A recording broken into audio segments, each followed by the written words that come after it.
Life is not a problem to be solved, but a reality to be experienced. Life can only be understood backwards, but it must be lived forwards. Our life always expresses the result of our dominant thoughts. People demand freedom of speech as a compensation for the freedom of thought which they seldom use.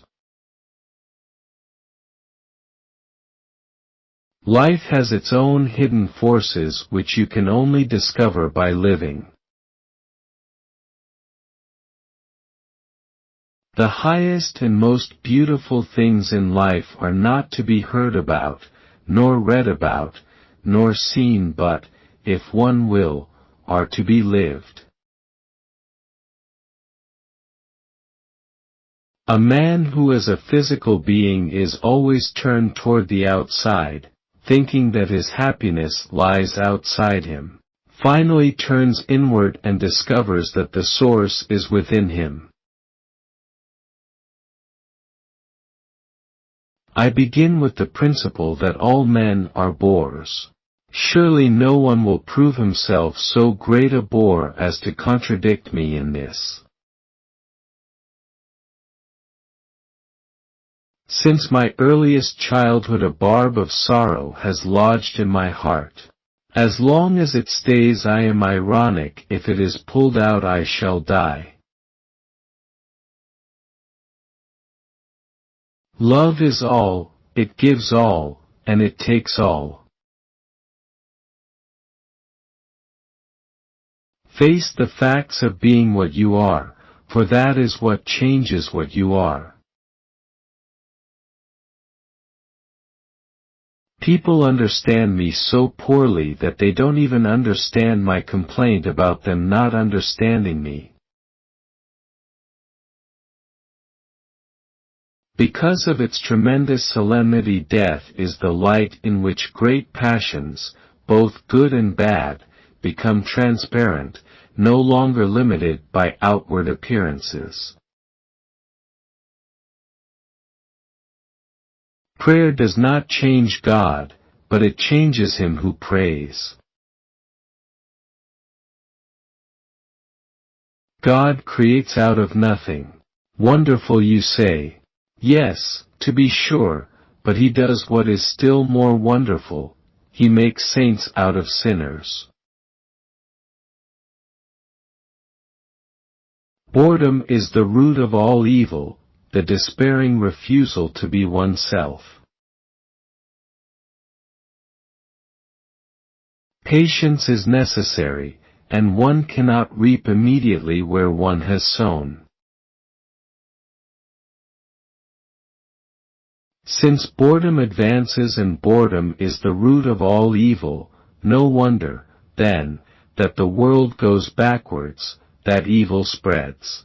This can be traced back to the very beginning of the world. The gods were bored, therefore they created human beings. How absurd men are! They never use the liberties they have, they demand those they do not have. They have freedom of thought, they demand freedom of speech. It belongs to the imperfection of everything human that man can only attain his desire by passing through its opposite. Old age realizes the dreams of youth. Look at Dean Swift. In his youth he built an asylum for the insane, in his old age he was himself an inmate. The paradox is really the pathos of intellectual life, and just as only great souls are exposed to passions, it is only the great thinker who is exposed to what I call paradoxes, which are nothing else than grandiose thoughts in embryo.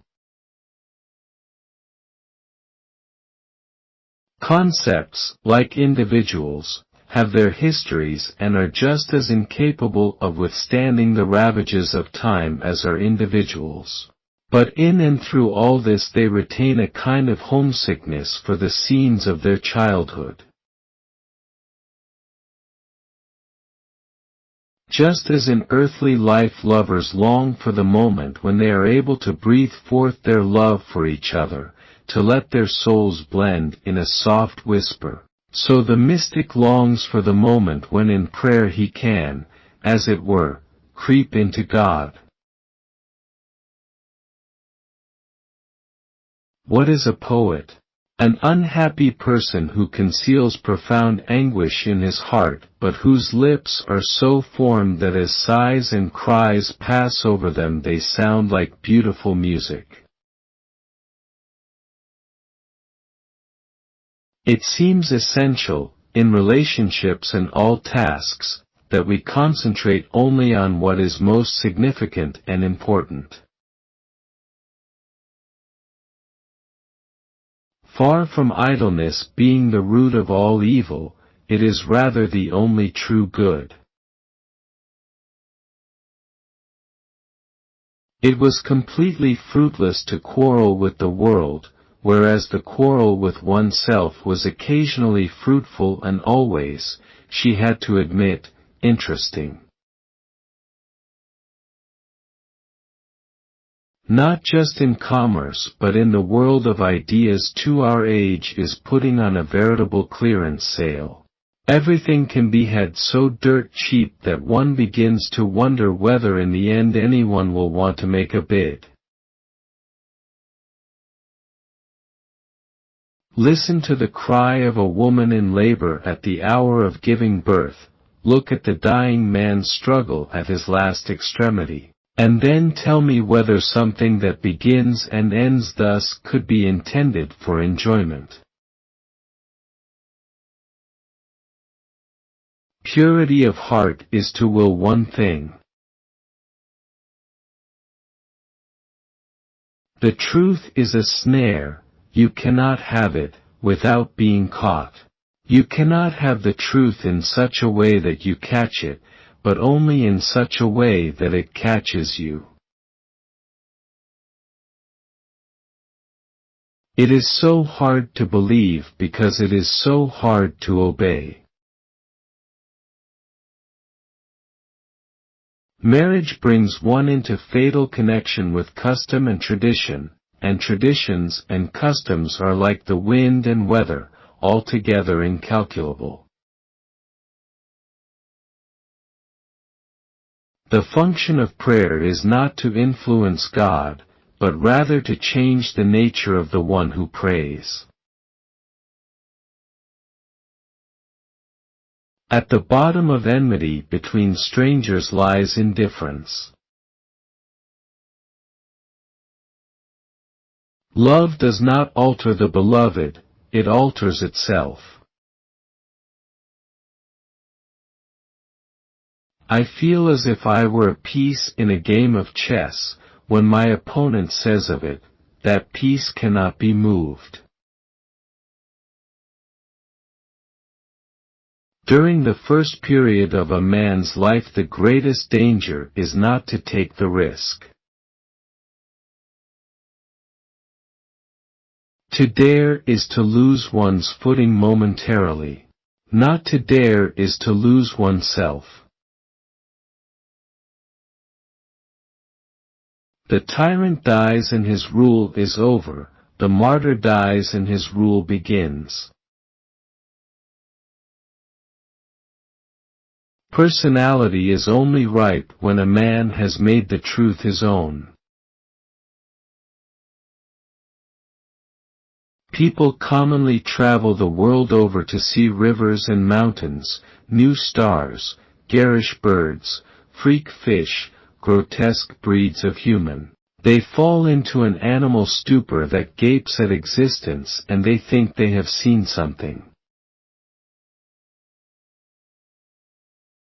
Most men pursue pleasure with such breathless haste that they hurry past it. One can advise comfortably from a safe port. Faith is the highest passion in a human being. Many in every generation may not come that far, but none comes further. Take away paradox from the thinker and you have a professor. The more a man can forget, the greater the number of metamorphoses which his life can undergo. The more he can remember, the more divine his life becomes. If I am capable of grasping God objectively, I do not believe, but precisely because I cannot do this I must believe. If I wish to preserve myself in faith I must constantly be intent upon holding fast the objective uncertainty so as to remain out upon the deep, over 70,000 fathoms of water, still preserving my faith.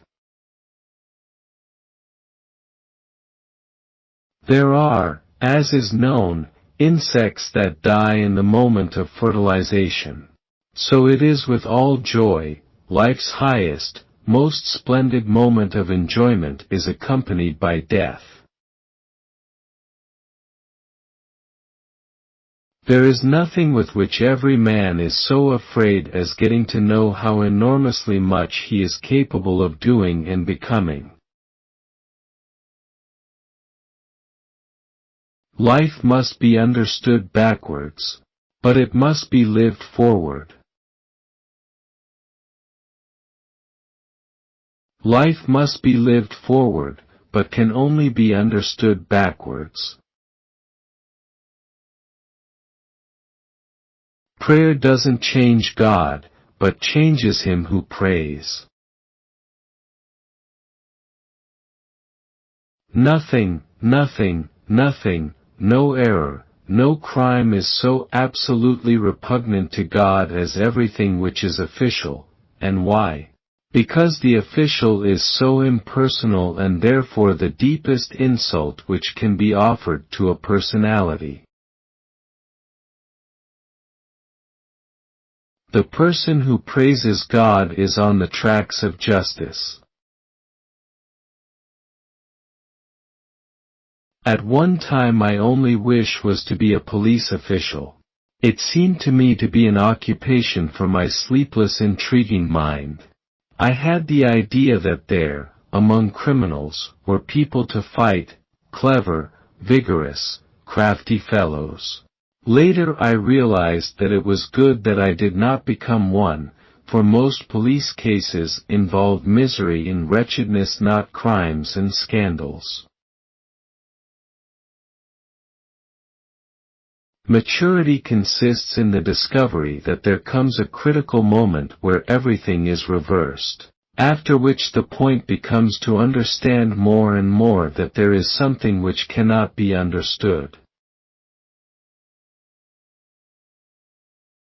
However much one generation learns from another, it can never learn from its predecessor the genuinely human factor. In this respect every generation begins afresh. Thus no generation has learned from another how to love, no generation can begin other than at the beginning. Where there are two people, there is untruth. God does not think, he creates. He does not exist, he is eternal. And this is the simple truth, that to live is to feel oneself lost. He who accepts it has already begun to find himself, to be on firm ground. Instinctively, as do the shipwrecked, he will look around for something to which to cling, and that tragic, ruthless glance, absolutely sincere, because it is a question of his salvation, will cause him to bring order into the chaos of his life. These are the only genuine ideas, the ideas of the shipwrecked. All the rest is rhetoric, posturing, farce. It is more blessed to give than to receive, but then it is also more blessed to be able to do without than to have to have. With respect to physical existence, one needs little, and to the degree that one needs less, the more perfect one is. Let others mock at you, oppose you, when you are under the influence of any passion. Do not be in the least offended with those who mock at or oppose you, for they do you good. Crucify your self-love and acknowledge the wrong, the error of your heart. But have the deepest pity for those who mock at words and works of faith and piety, of righteousness, for those who oppose the good which you are doing. God preserve you, getting exasperated at them. Genius never desires what does not exist. That is the road we all have to take, over the bridge of sight into eternity. To dare is to risk losing your foothold for a moment, not to dare is to risk losing yourself.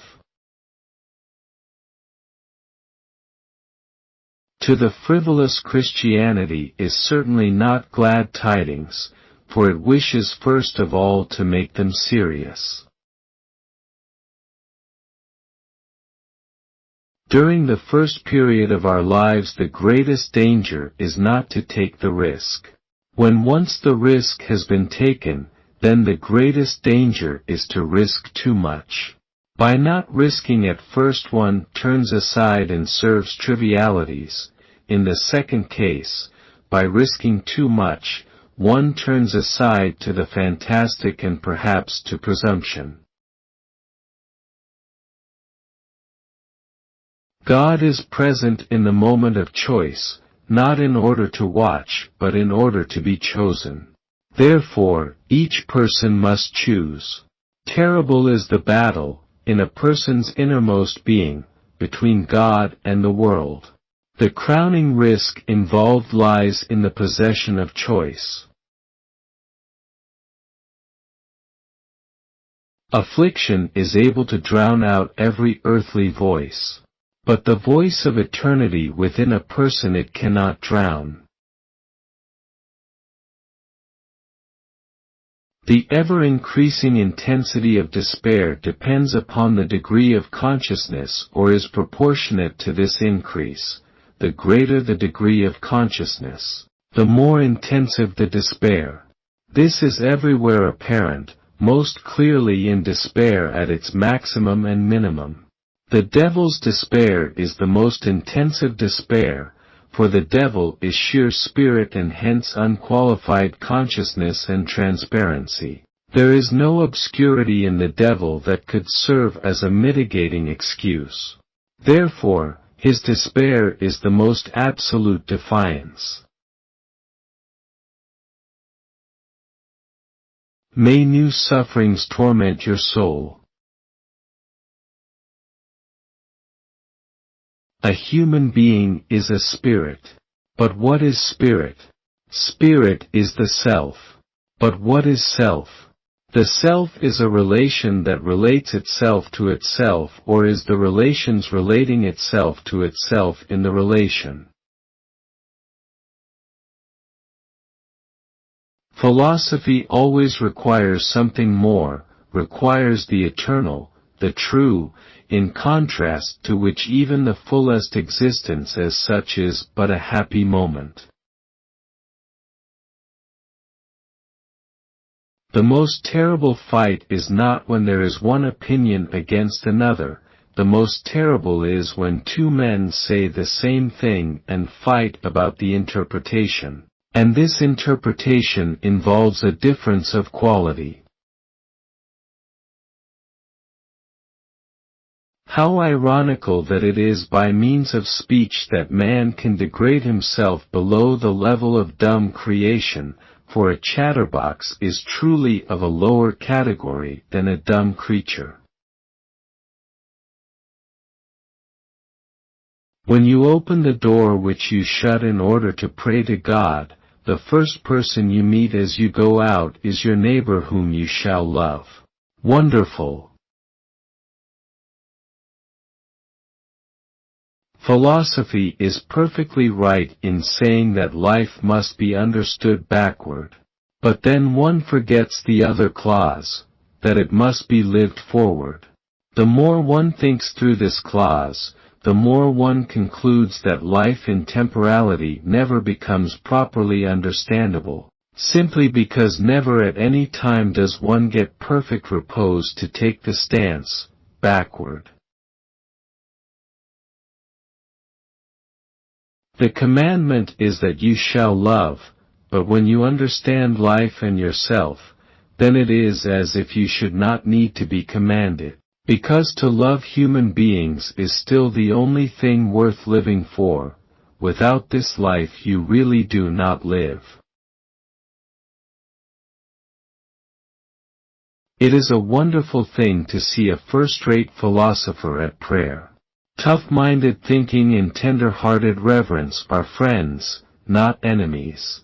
We have for too long separated the head from the heart, and we are the lesser for it. We love God with the mind and we love God with the heart. In reality, we are descending with the mind into the heart and there standing before God in ceaseless wonder and endless praise. As the mind and the heart work in concert, a kind of loving rationality pervades all we say and do. This brings unity to us and glory to God. Pleasure disappoints, possibility never. For the sadness and legitimate humor consists in the fact that honestly and without deceit it reflects in a purely human way upon what it is to be a child. It is easy to see, though it scarcely needs to be pointed out, since it is involved in the fact that reason is set aside, that faith is not a form of knowledge. For all knowledge is either a knowledge of the eternal, excluding the temporal and historical as indifferent, or it is pure historical knowledge. No knowledge can have for its object the absurdity that the eternal is the historical. Jurists say that a capital crime submerges all lesser crimes, and so it is with faith. Its absurdity makes all petty difficulties vanish.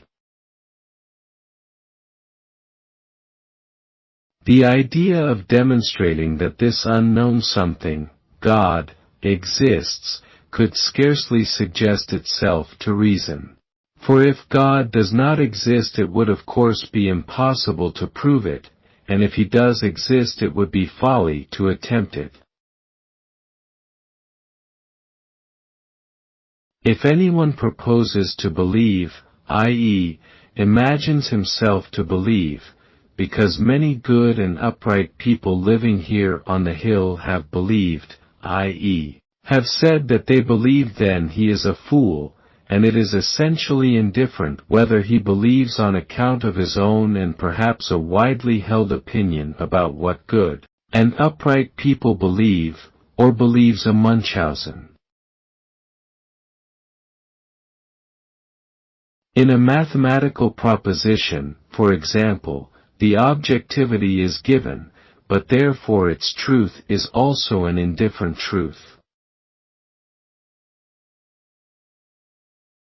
Death induces the sensual person to say, "Let us eat and drink, because tomorrow we shall die," but this is sensuality's cowardly lust for life, that contemptible order of things where one lives in order to eat and drink instead of eating and drinking in order to live. My scholarly expectation is then that I may succeed in becoming clever in philosophy in spite of my stupidity. Whoever has the world's treasures has them no matter how he got them. In the world of the spirit it is otherwise. If you want to be loathsome to God, just run with the herd. Faith is a marvel, and yet no human being is excluded from it, for that in which all human life is united is passion, and faith is a passion. Men are not on such intimate terms with the sublime that they really can believe in it. Truth is not introduced into the individual from without, but was within him all the time. Wherever there is a crowd there is untruth. Only one deception is possible in the infinite sense, self-deception. Take it and return it, the kiss of love. Doubt is thought's despair, despair is personality's doubt. Doubt and despair belong to completely different spheres, different sides of the soul are set in motion. Despair is an expression of the total personality, doubt only of thought. I do not care for anything. I do not care to ride, for the exercise is too violent. I do not care to walk, walking is too strenuous. I do not care to lie down, for I should either have to remain lying, and I do not care to do that, or I should have to get up again, and I do not care to do that either. Summa summarum, I do not care at all.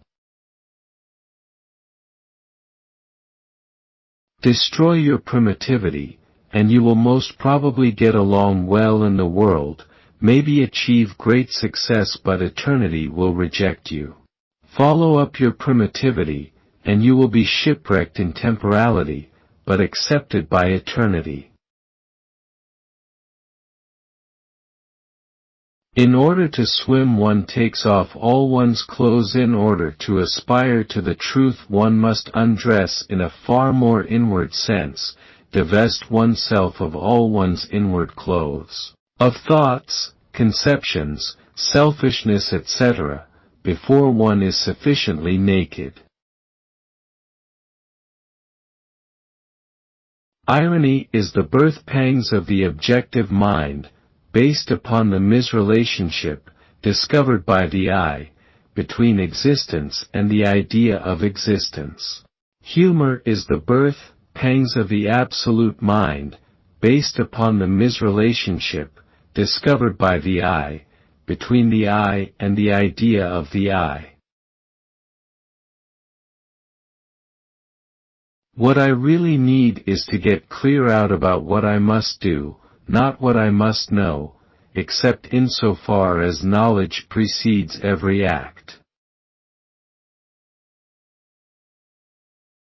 Humor is intrinsic to Christianity. If a man cannot forget, he will never amount to much. What a difference! Under the aesthetic sky, everything is buoyant, beautiful, transient. When ethics arrives on the scene, everything becomes harsh, angular, and infinitely boring. Who is also aware of the tremendous risk involved in faith, when he nevertheless makes the leap of faith, this is subjectivity at its height. The minority is always stronger than the majority, because the minority is generally formed by those who really have an opinion. What our age lacks is not reflection, but passion. People generally think that it is the world, the environment, external relationships, which stand in one's way, in the way of one's good fortune. And at bottom it is always man himself that stands in his own way. The conclusions of passion are the only reliable ones. Most people live dejectedly in worldly joys or sorrows. They sit on the sidelines and do not join the dance. If a man wants to set up as an innkeeper and he does not succeed, it is not comic. If, on the contrary, a girl asks to be allowed to set up as a prostitute and she fails, as sometimes happens, it is comic. This is what is sad when one contemplates human life, that so many live out their lives in quiet lostness. They live, as it were, away from themselves and vanish like shadows. Their immortal souls are blown away, and they are not disquieted by the question of its immortality, because they are already disintegrated before they die. Spiritual superiority only sees the individual. But alas, ordinarily we human beings are sensual and, therefore, as soon as it is a gathering, the impression changes, we see something abstract, the crowd, and we become different. But in the eyes of God, the infinite Spirit, all the millions that have lived and now live do not make a crowd, He only sees each individual. Backwards understood be only can but, forwards lived be must life. Repetition is the reality and the seriousness of life. Had I to carve an inscription on my tombstone, I would ask for none other than the individual. An individual in despair despairs over something. In despairing over something, he really despairs over himself, and now he wants to get rid of himself. Consequently, to despair over something is still not despair proper. To despair over oneself, in despair to will to be rid of oneself, this is the formula for all despair. No time of life is so beautiful as the early days of love, when with every meeting, every glance, one fetches something new home to rejoice over. To despair over one's sins indicates that sin has become or wants to be internally consistent. It wants nothing to do with the good, does not want to be so weak as to listen occasionally to other talk. No, it insists on listening only to itself, on having dealings only with itself. It closes itself up within itself, indeed, locks itself inside one more enclosure, and protects itself against every attack or pursuit by the good by despairing over sin. To pace about, looking to obtain status, looking to attain importance, I can think of nothing more ridiculous. Dread is a sympathetic antipathy and an antipathetic sympathy. Nowadays not even a suicide kills himself in desperation. Before taking the step he deliberates so long and so carefully that he literally chokes with thought. It is even questionable whether he ought to be called a suicide, since it is really thought which takes his life. He does not die with deliberation but from deliberation. It is perfectly true, as philosophers say, that life must be understood backwards. But they forget the other proposition, that it must be lived forwards. People try to persuade us that the objections against Christianity spring from doubt. That is a complete misunderstanding. The objections against Christianity spring from insubordination, the dislike of obedience, rebellion against all authority. As a result, people have hitherto been beating the air in their struggle against objections, because they have fought intellectually with doubt instead of fighting morally with rebellion. My melancholy is the most faithful sweetheart I have had. I have only one friend, and that is Echo. Why is it my friend? Because I love my sorrow, and Echo does not take it away from me. I have only one confidant, and that is the silence of night. Why is it my confidant? Because it remains silent. Therefore do not deceive yourself. Of all deceivers fear most yourself. Christianity does not oppose debauchery and uncontrollable passions and the like as much as it opposes flat mediocrity, this nauseating atmosphere, this homey, civil togetherness, where admittedly great crimes, wild excesses, and powerful aberrations cannot easily occur, but where God's unconditional demand has even greater difficulty in accomplishing what it requires, the majestic obedience of submission. When you say, yes, or promise something, you can very easily deceive yourself and others also, as if you had already done what you promised. It is easy to think that by making a promise you have at least done part of what you promised to do, as if the promise itself were something of value. Not at all. In fact, when you do not do what you promise, it is a long way back to the truth. The person who surrenders absolutely to God, with no reservations, is absolutely safe. From this safe hiding place he can see the devil, but the devil cannot see him. Where unclarity resides, there is temptation, and there it proves only too easily the stronger. Wherever there is ambiguity, wherever there is wavering, there is disobedience down at the bottom.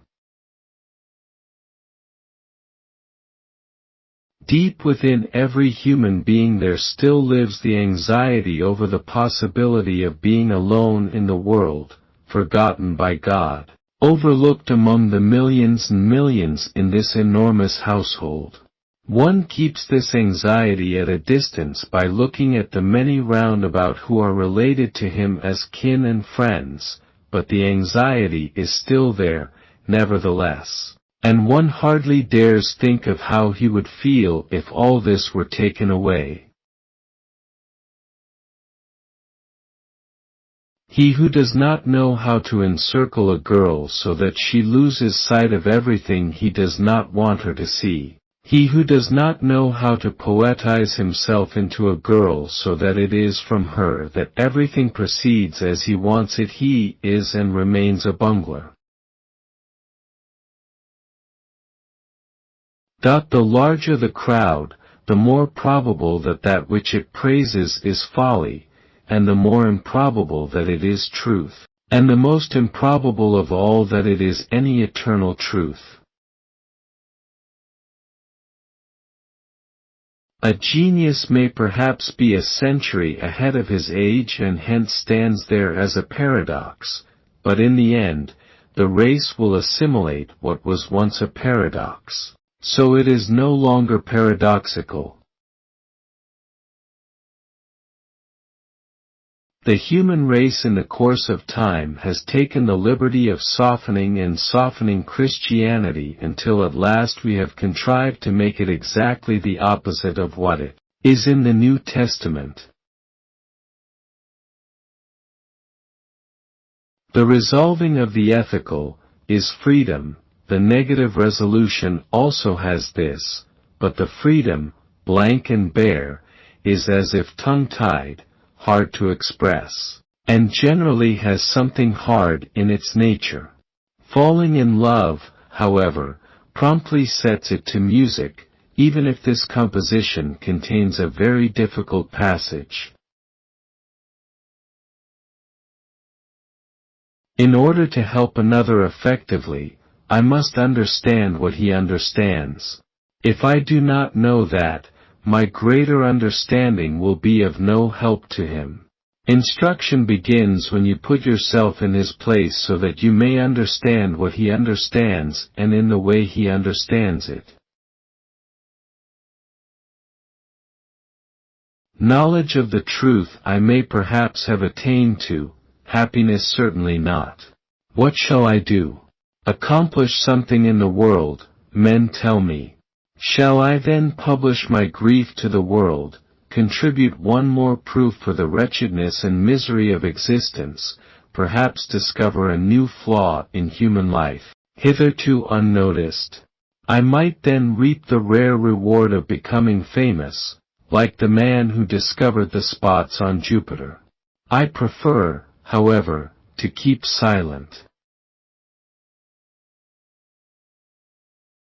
Sin is in itself separation from the good, but despair over sin is separation a second time. You love the accidental. A smile from a pretty girl in an interesting situation, a stolen glance, that is what you are hunting for, that is a motif for your aimless fantasy.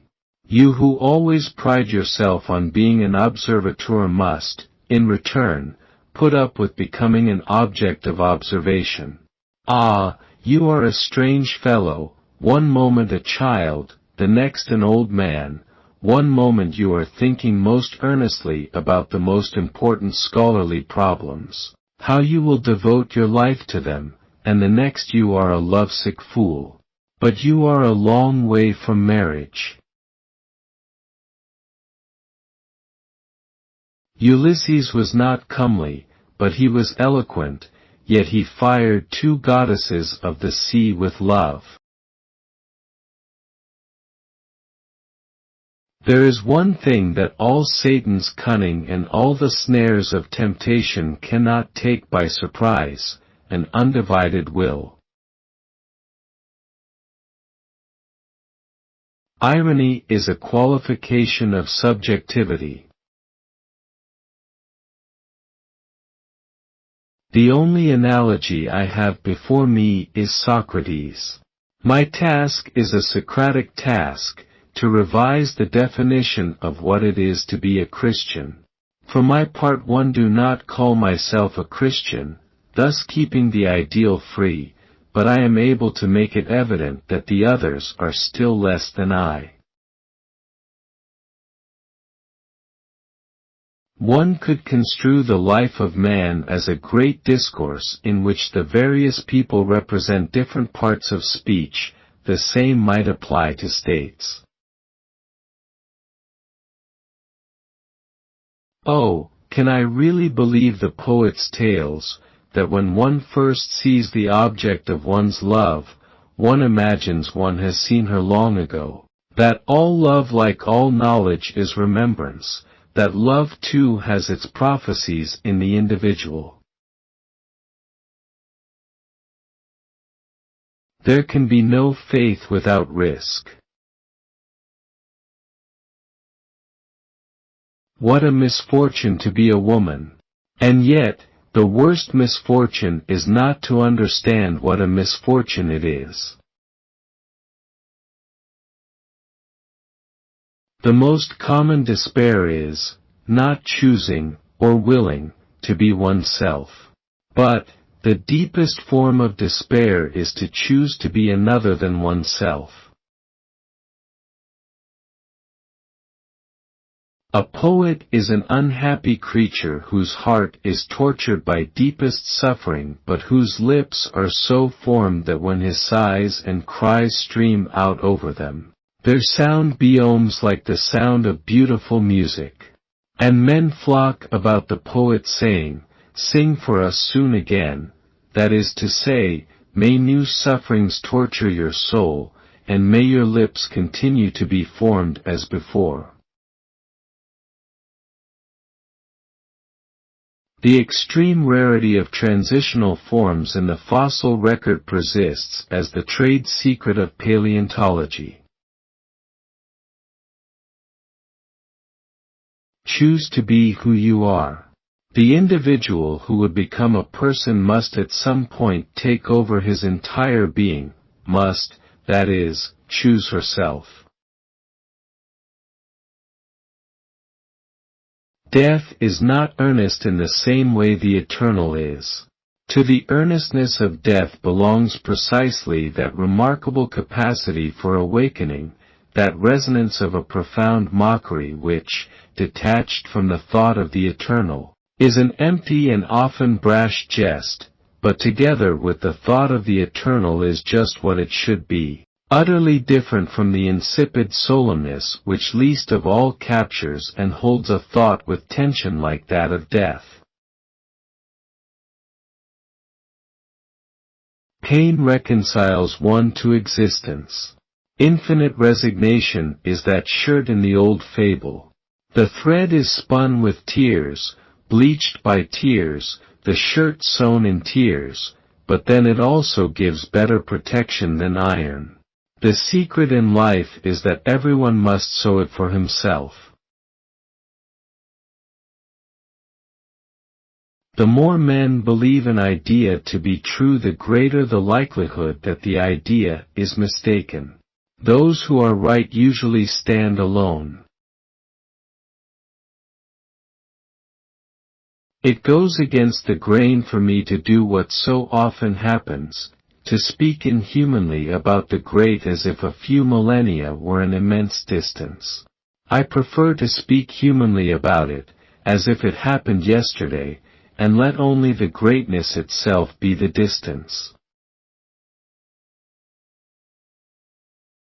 It will be easy for us once we receive the ball of yarn from Ariadne, love, and then go through all the mazes of the labyrinth, life, and kill the monster.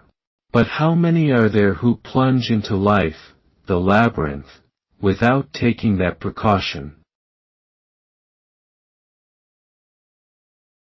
It is better to try something and fail than to try nothing and succeed.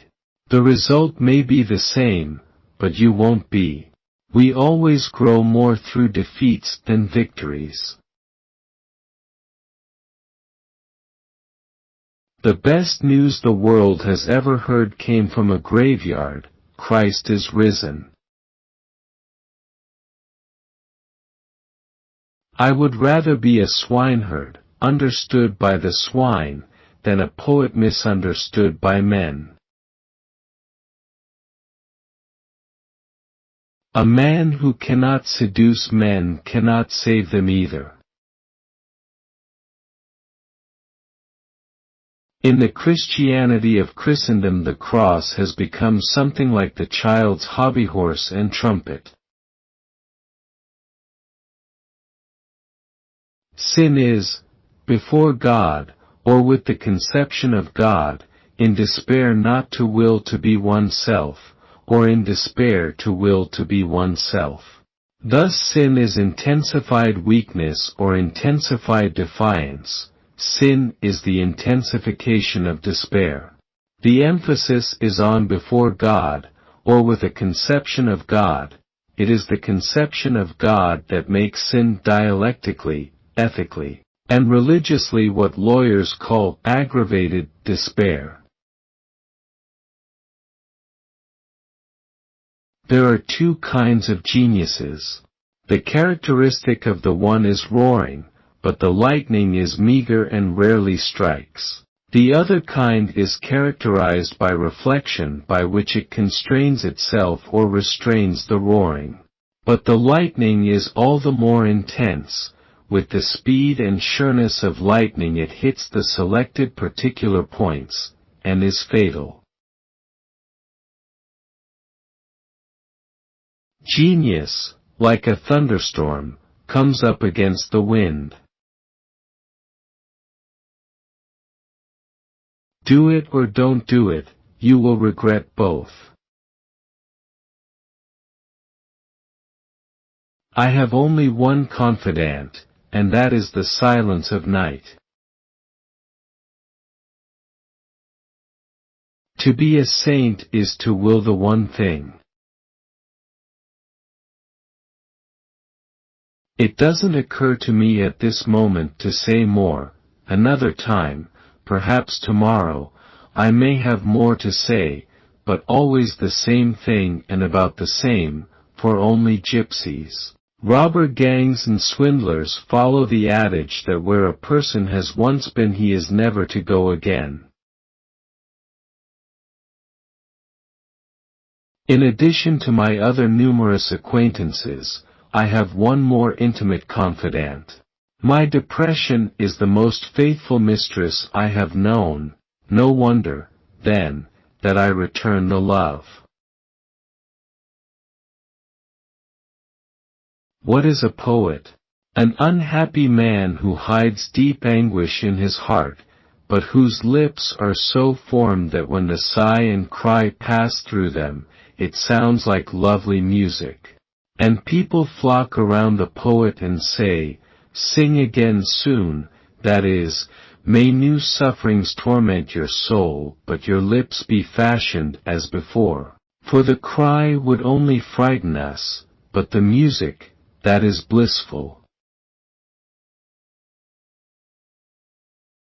I stick my finger into existence and it smells of nothing. This age will die not as a result of some evil, but from a lack of passion.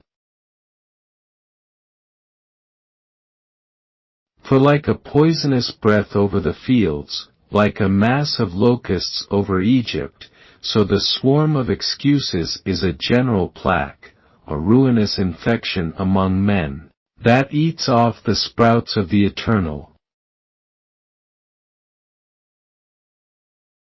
If someone who wanted to learn to dance were to say, for centuries, one generation after the other has learned the positions, and it is high time that I take advantage of this and promptly begin with the quadrille, people would presumably laugh a little at him. But in the world of spirit this is very plausible.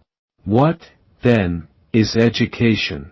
I believe it is the course the individual goes through in order to catch up with himself, and the person who will not go through this course is not much helped by being born in the most enlightened age. Learning to know anxiety is an adventure which every man has to affront if he would not go to perdition either by not having known anxiety or by sinking under it. He therefore who has leaned rightly to be in anxiety has learned the most important thing. It is perhaps the misfortune of my life that I am interested in far too much but not decisively in any one thing. All my interests are not subordinated in one but stand on an equal footing. It occurs to me that artists go forward by going backward, something which I have nothing against intrinsically when it is a reproduced retreat, as is the case with the better artists. It is human self-renunciation when a man denies himself and the world opens up to him. But it is Christian self-renunciation when he denies himself and, because the world precisely for this shuts itself up to him, he must as one thrust out by the world seek God's confidence. The double danger lies precisely in meeting opposition there where he had expected to find support, and he has to turn about twice, whereas the merely human self-resignation turns once. Death cannot explain itself. The earnestness consists precisely in this, that the observer must explain it to himself. Only when it is a duty to love, only then is love eternally and happily secured against despair. Every human being is tried this way in the active service of expectancy. Now comes the fulfillment and relieves him, but soon he is again placed on reconnaissance for expectancy, then he is again relieved. But as long as there is any future for him, he has not yet finished his service. And while human life goes on this way in very diverse expectancy, expecting very different things according to different times and occasions and in different frames of mind, all life is again one night watch of expectancy. A curiously interested observer sees a great deal, a scientifically interested observer is worthy of all honor, an anxiously interested observer sees what others do not see, but a crazy observer sees perhaps the most. His observation is more intense and more persistent, just as the senses of certain animals are sharper than those of man. I would have perished had I not perished. Just as in the great moment of resignation one does not mediate but chooses, now the task is to gain proficiency in repeating the impassioned choice and, existing, to express it in existence.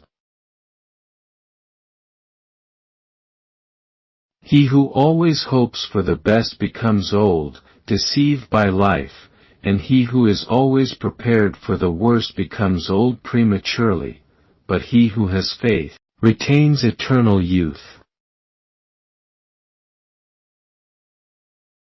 Don't forget to love yourself.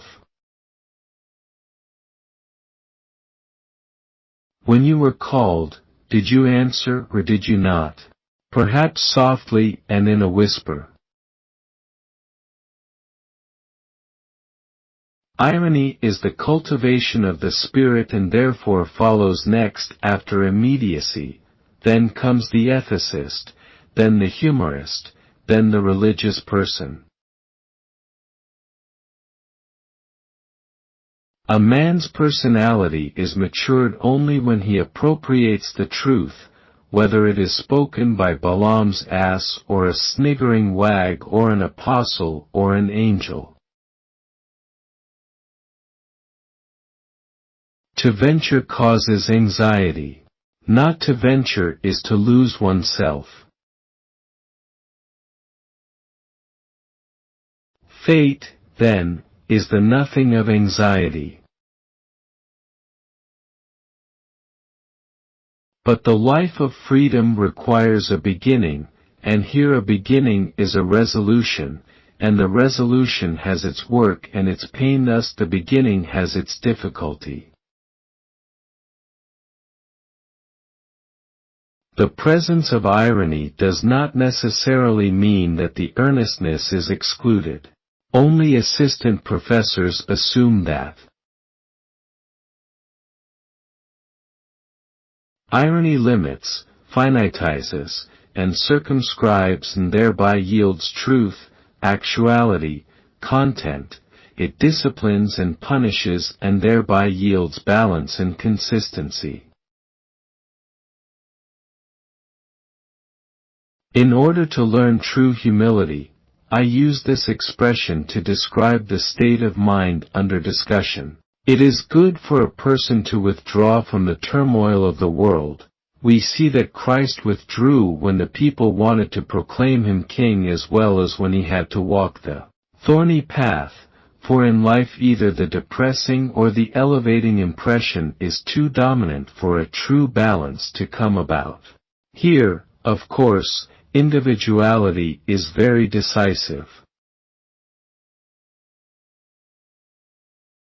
Human relations are like the irregular verbs in a number of languages where nearly all verbs are irregular.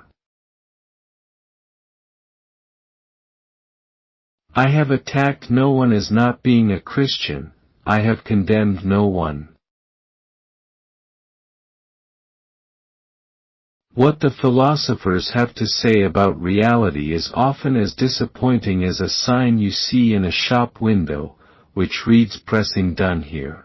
If you brought your clothes in to be pressed, you would be fooled, for the sign is only for sale. I have never fought in such a way as to say, I am the true Christian, others are not Christians. I have, I believe, the courage to doubt everything.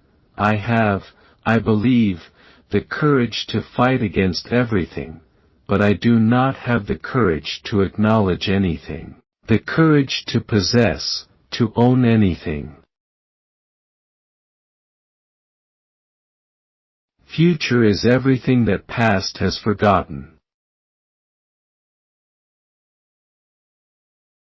Freedom's possibility is not the ability to choose the good or the evil. The possibility is to be able. If the ethical, that is, social morality, is the highest, then no categories are needed other than the Greek philosophical categories. Never cease loving a person, and never give up hope for him, for even the prodigal son who had fallen most low, could still be saved. The bitterest enemy and also he who was your friend could again be your friend, love that has grown cold can kindle. You train yourself in the art of being mysterious to everyone. My dear friend, what if there were no one who cared about guessing your riddle? What pleasure would you then take in it? Geniuses are like thunderstorms. They go against the wind, terrify people, cleanse the air. It is only all too easy to understand the requirements contained in God's word, give all your goods to the poor. If anyone strikes you on the right cheek, turn the left. If anyone takes your coat, let him have your cloak also. Rejoice always. Count it sheer joy when you meet various temptations, etc. The most ignorant, poor creature cannot honestly deny being able to understand God's requirements. But it is tough on the flesh to will to understand it and to then act accordingly. It is not a question of interpretation, but action. Sleeping is the height of genius.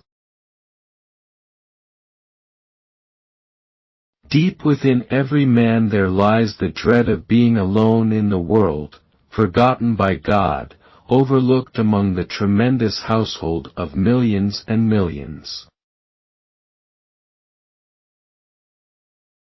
The truth is lived before it is understood. It must be fought for, tested, and appropriated. Truth is the way.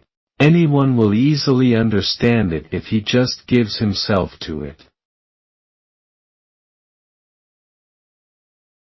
The reason for this age's anxiety and unrest is because in one direction, truth increases in scope and quantity, via science and technology, while in the other, certainty and confidence steadily decline. Our age is a master in developing truths while being wholly indifferent to certitude. It lacks confidence in the good.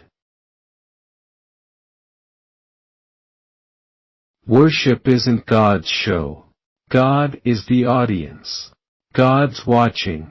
The congregation, they are the actors in this drama. Worship is their show. And the minister is just reminding the people of their forgotten lines. The difference between an admirer and a follower still remains, no matter where you are. The admirer never makes any true sacrifices. He always plays it safe. Though in words, phrases, songs, he is inexhaustible about how highly he prizes Christ, he renounces nothing, gives up nothing, will not reconstruct his life, will not be what he admires, and will not let his life express what it is he supposedly admires. I am convinced that God is love. This thought has for me a primitive lyrical validity. When it is present to me, I am unspeakably blissful. When it is absent, I long for it more vehemently than does the lover for his object. Prayer is a silent surrendering of everything to God. Why I so much prefer autumn to spring is that in the autumn one looks at heaven, in the spring at the earth. There are many people who reach their conclusions about life like schoolboys. They cheat their master by copying the answer out of a book without having worked the sum out for themselves. Irony is a disciplinarian feared only by those who do not know it, but cherished by those who do. He who does not understand irony and has no ear for its whispering lacks of what might called the absolute beginning of the personal life. He lacks what at moments is indispensable for the personal life, lacks both the regeneration and rejuvenation. The cleaning baptism of irony that redeems the soul from having its life in finitude though living boldly and energetically in finitude. So to be sick unto death is, not to be able to die, yet not as though there were hope of life. No, the hopelessness in this case is that even the last hope, death, is not available. When death is the greatest danger, one hopes for life, but when one becomes acquainted with an even more dreadful danger, one hopes for death. So when the danger is so great that death has become one's hope, despair is the disconsolateness of not being able to die. Boredom rests upon the nothingness that wins its way through existence. Its giddiness, like that which comes from gazing down into an infinite abyss, is infinite. Certainty lurks at the door of faith and threatens to devour it. Take a chance and you may lose. Take not a chance and you have lost already. This, then, is the ultimate paradox of thought, to want to discover something that thought itself cannot think. It is a frightful satire and an epigram on the modern age that the only use it knows for solitude is to make it a punishment, a jail sentence.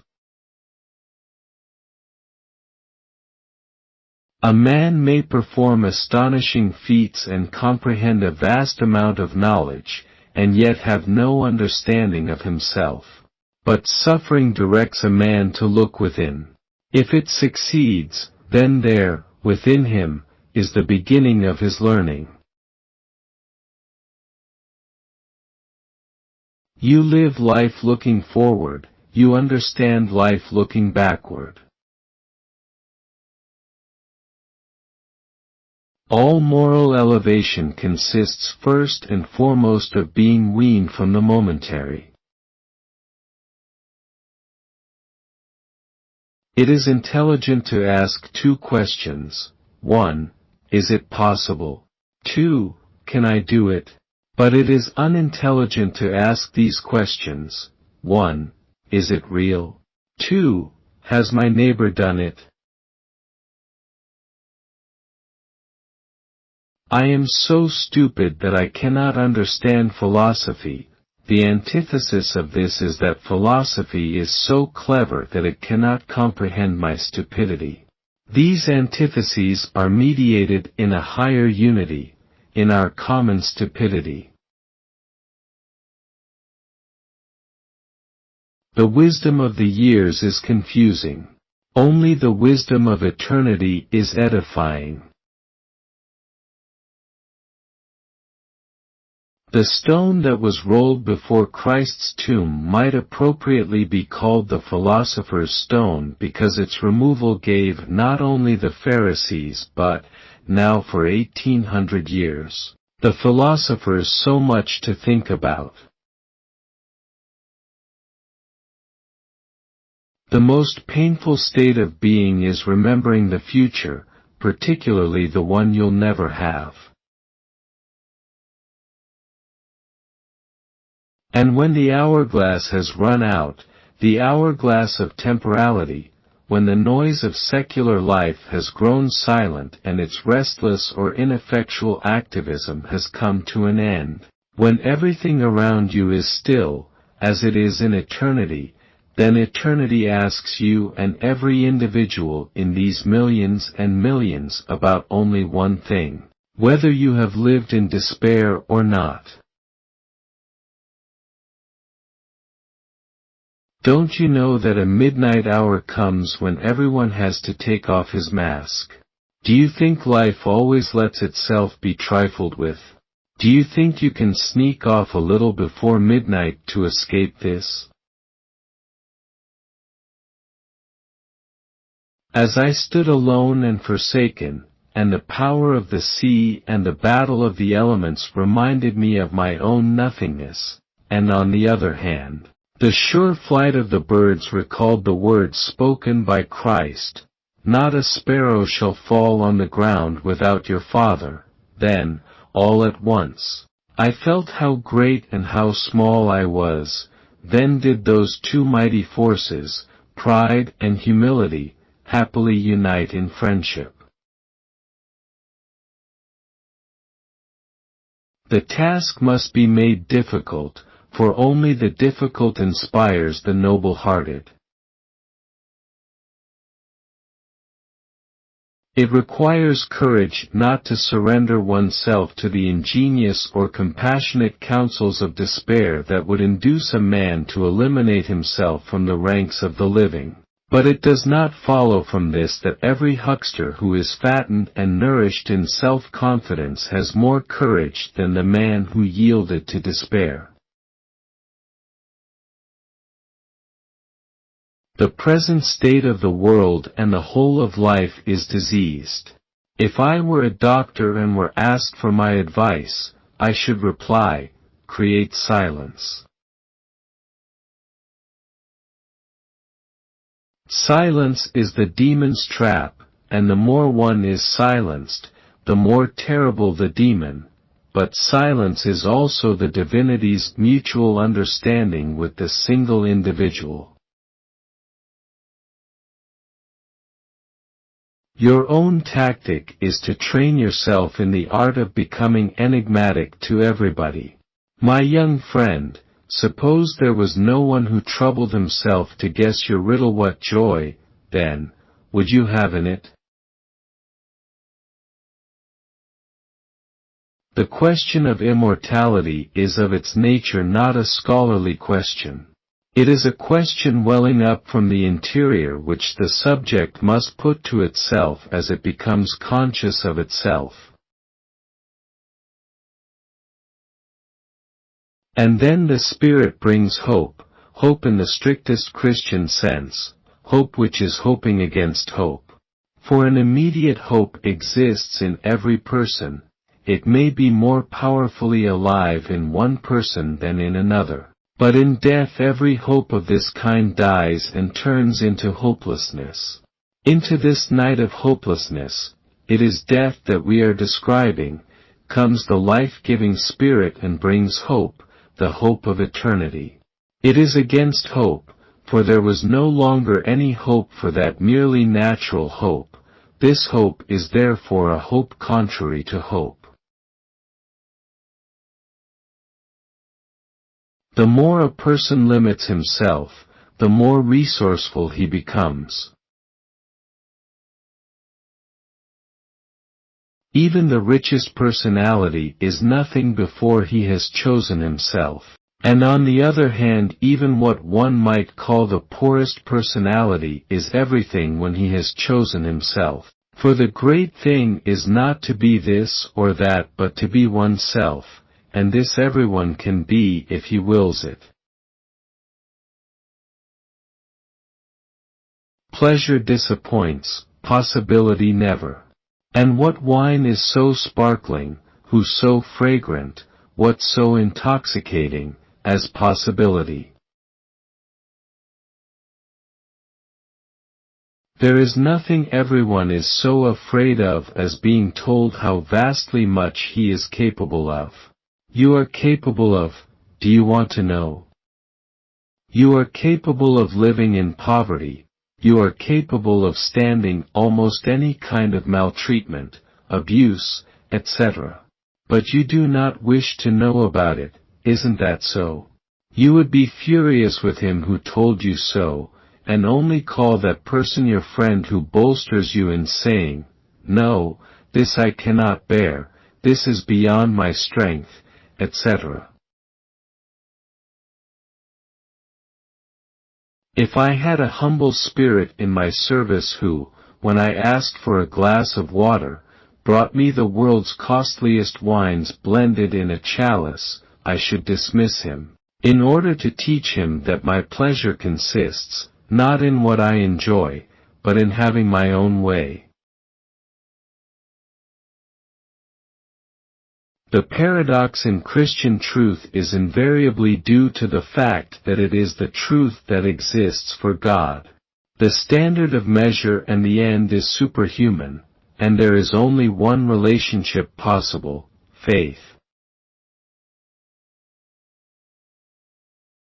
Seek first God's kingdom, that is, become like the lilies and the birds, become perfectly silent, then shall the rest be added unto you.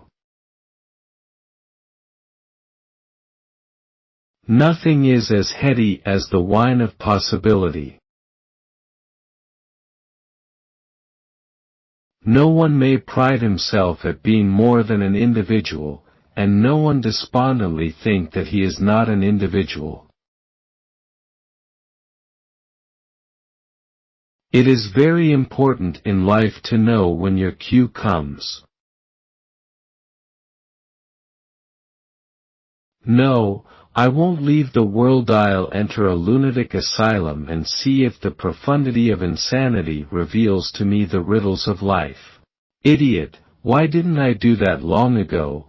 Why has it taken me so long to understand what it means when the Indians honor the insane, step aside for them?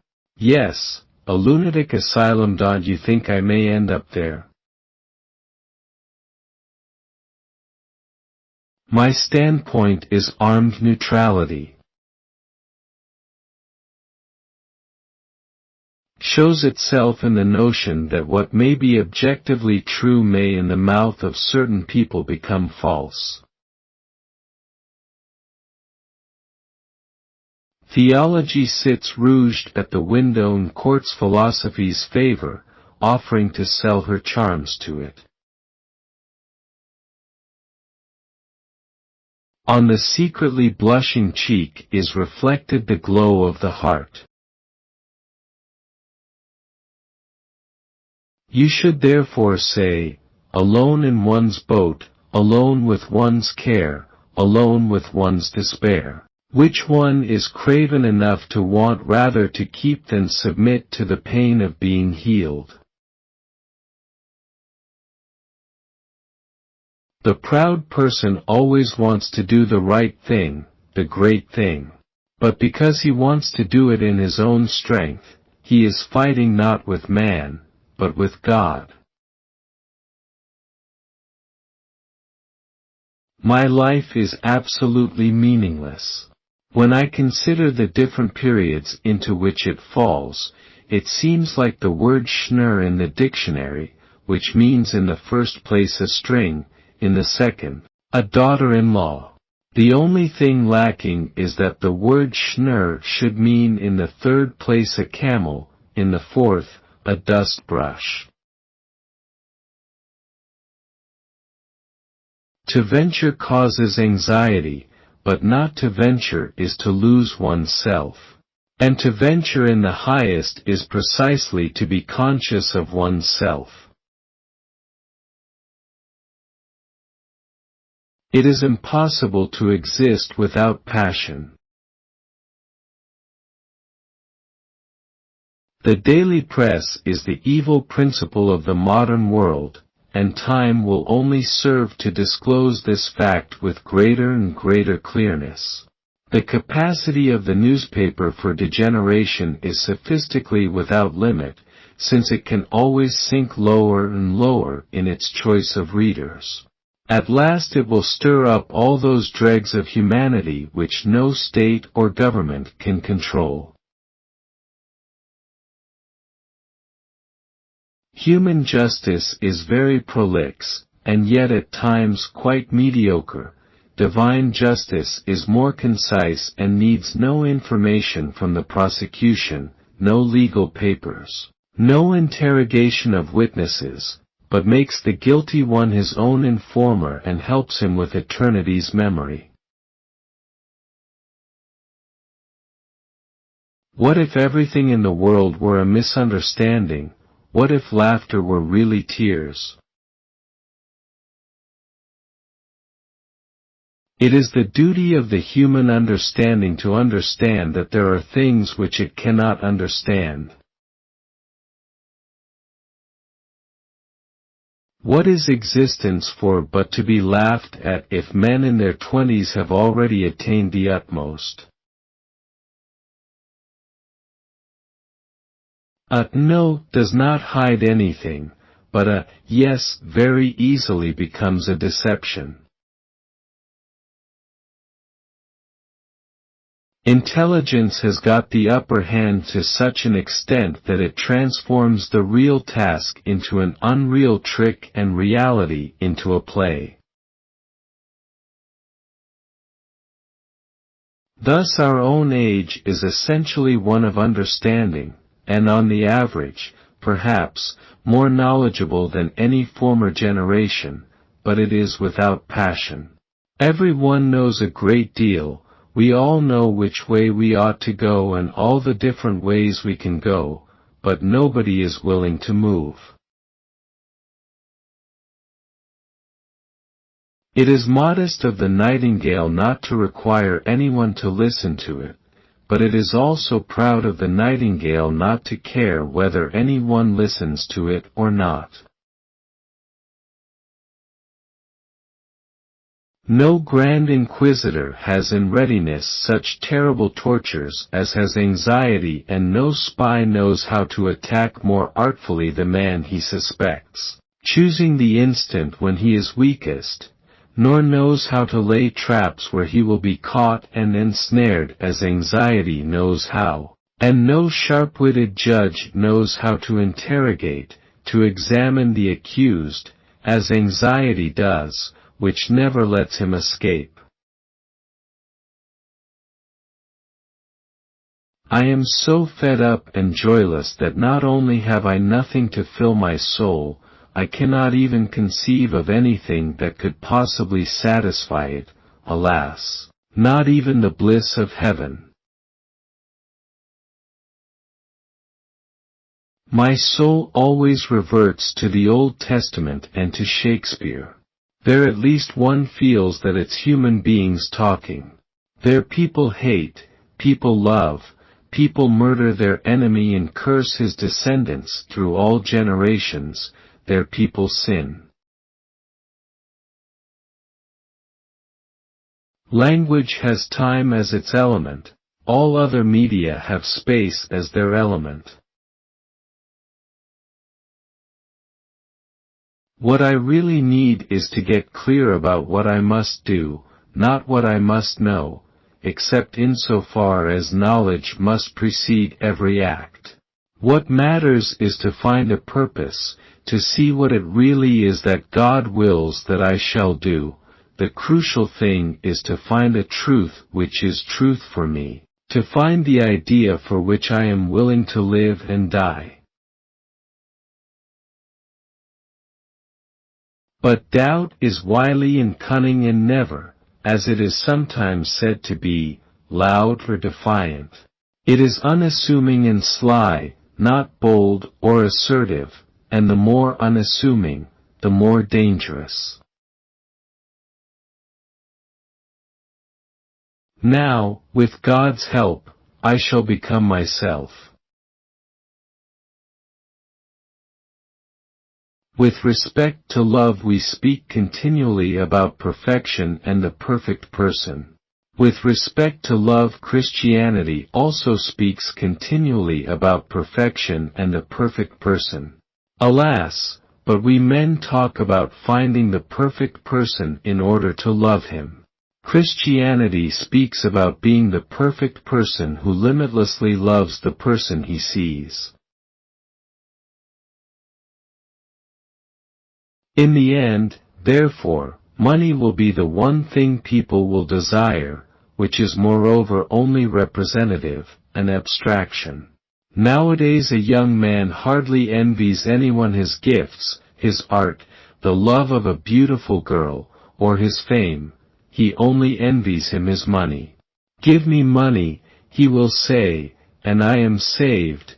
He would die with nothing to reproach himself with. And under the impression that if only he had had the money he might really have lived and might even have achieved something great. Why bother remembering a past that cannot be made into a present?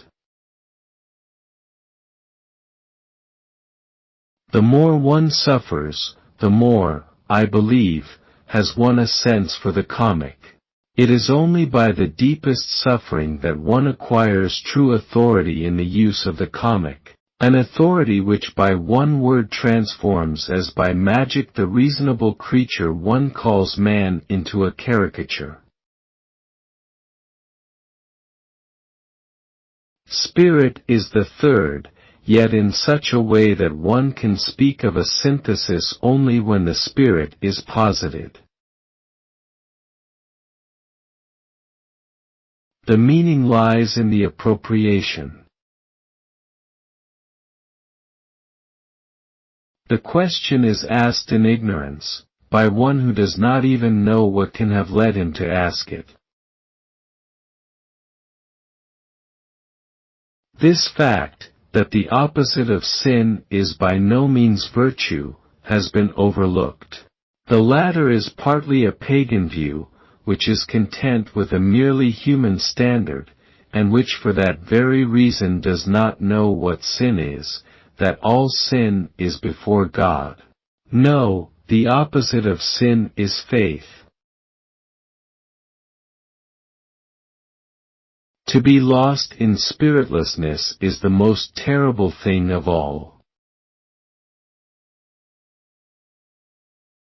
What looks like politics, and imagines itself to be political, will one day unmask itself as a religious movement.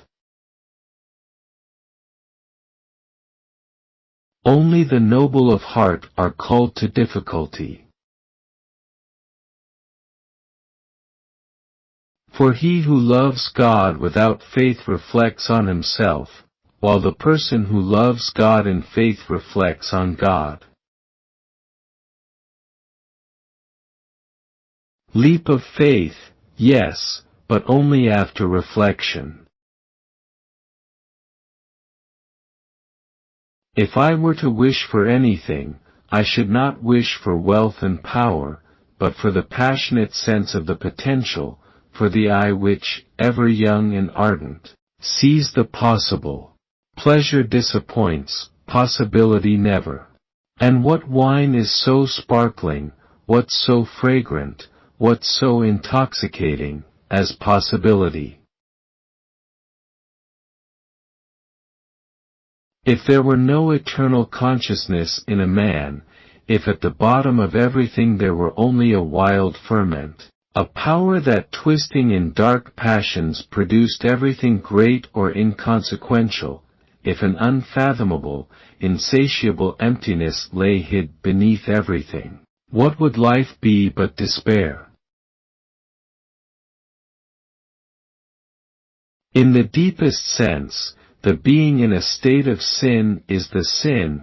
The particular sins are not the continuation of sin, they are expressions of its continuation. My sorrow is my castle. In my great melancholy, I loved life, for I love my melancholy. Of all ridiculous things the most ridiculous seems to me, to be busy, to be a man who is brisk about his food and his work. Therefore, whenever I see a fly settling, in the decisive moment, on the nose of such a person of affairs, or if he is spattered with mud from a carriage which drives past him in still greater haste, or the drawbridge opens up before him, or a tile falls down and knocks him dead, then I laugh heartily. To grumble about the world and its unhappiness is always easier than to beat one's breast and groan over oneself. There are men who are wanting in the comparative, they as a rule are the most interesting. Knowing God is the condition for the sanctification of a human being by God's assistance and according to His intention. Wherever God is, there He is always creating. He wants to create a new human being. To need God is to become new. And to know God is the crucial thing. Faith is precisely the paradox that the single individual as the single individual is higher than the universal, is justified before it, not as inferior to it but superior, yet in such a way, please note, that it is the single individual who, after being subordinate as the single individual to the universal, now by means of the universal becomes the single individual who as the single individual is superior, that the single individual as the single individual stands in an absolute relation to the absolute. The more one needs God the more perfect He is. To need God is nothing to be ashamed of but is perfection itself. It is the saddest thing in the world if a human being goes through life without discovering that he needs God. To defend something is always to discredit it. Let a man have a warehouse full of gold, let him be willing to give away a ducat to every one of the poor, but let him also be stupid enough to begin this charitable undertaking of his with a defense in which he offers 3 good reasons in justification, and it will almost come to the point of people finding it doubtful whether indeed he is doing something good. But now for Christianity. Yes, the person who defends that has never believed in it. It is presumptuous ridicule of God if someone thinks that only the person who desires great wealth chooses mammon. Alas, the person who insists on having a penny without God, wants to have a penny all for himself. He thereby chooses mammon. A penny is enough, the choice is made, he has chosen mammon. That it is little makes not the slightest difference. The love of God is hatred of the world, and love of the world hatred of God. A human being not only can choose but he must choose, for in this way God retains his honor while at the same time has a fatherly concern for humankind. Though God has lowered himself to being that which can be chosen, yet each person must on his part choose. God is not mocked. Therefore the matter stands thus: if a person avoids choosing, this is the same as the presumption of choosing the world. With the daguerreotype, everyone will be able to have their portrait taken. And at the same time everything is being done to make us all look exactly the same. Dread is a womanish debility in which freedom swoons. Psychologically speaking, the fall into sin always occurs in impotence. But dread is at the same time the most egotistic thing. Absolute passion cannot be understood by a third party. It is not the obscure passages in Scripture that bind you, but the ones you understand. With these you are to comply at once. If you understood only one passage in all of Scripture, well, then you must do that first of all. It will be this passage God asks you about. Do not first sit down and ponder the obscure passages. God's word is given in order that you shall act according to it, not that you gain expertise in interpreting it. Faith is holding on to uncertainties with passionate conviction. I believe that there is a longing in my soul that searches the whole world. It is tragic-comic to see that all this knowledge and understanding exercises no power at all over men's lives, that their lives do not express in the remotest way what they have understood, but rather the opposite. It is, to describe it figuratively, as if an author were to make a slip of the pen, and as if this clerical error became conscious of being such. Perhaps this was no error, but in a far higher sense was an essential part of the whole exposition. It is, then, as if this clerical error were to revolt against the author, out of hatred for him, were to forbid him to correct it, and were to say, "No, I will not be erased. I will stand as a witness against thee, that thou art a very poor writer." Knowledge is an attitude, a passion, actually an illicit attitude. For the compulsion to know is like dipsomania, erotomania, and homicidal mania, in producing a character that is out of balance. It is not at all that the scientist goes after the truth. I stick my finger into existence. It smells of nothing. Where am I? Who am I? What is this thing called the world? What does this word mean? The highest of all is not to understand the highest but to act upon it. In the life of the individual, when love awakens, it is older than everything else, because when it exists it seems as if it has existed for a long time. It presupposes itself back into the distant past until all searching ends in the inexplicable origin. The more people who believe something, the more apt it is to be wrong. The person who's right often has to stand alone. The melancholy have the best sense of the comic, the opulent often the best sense of the rustic, the dissolute often the best sense of the moral, and the doubter often the best sense of the religious.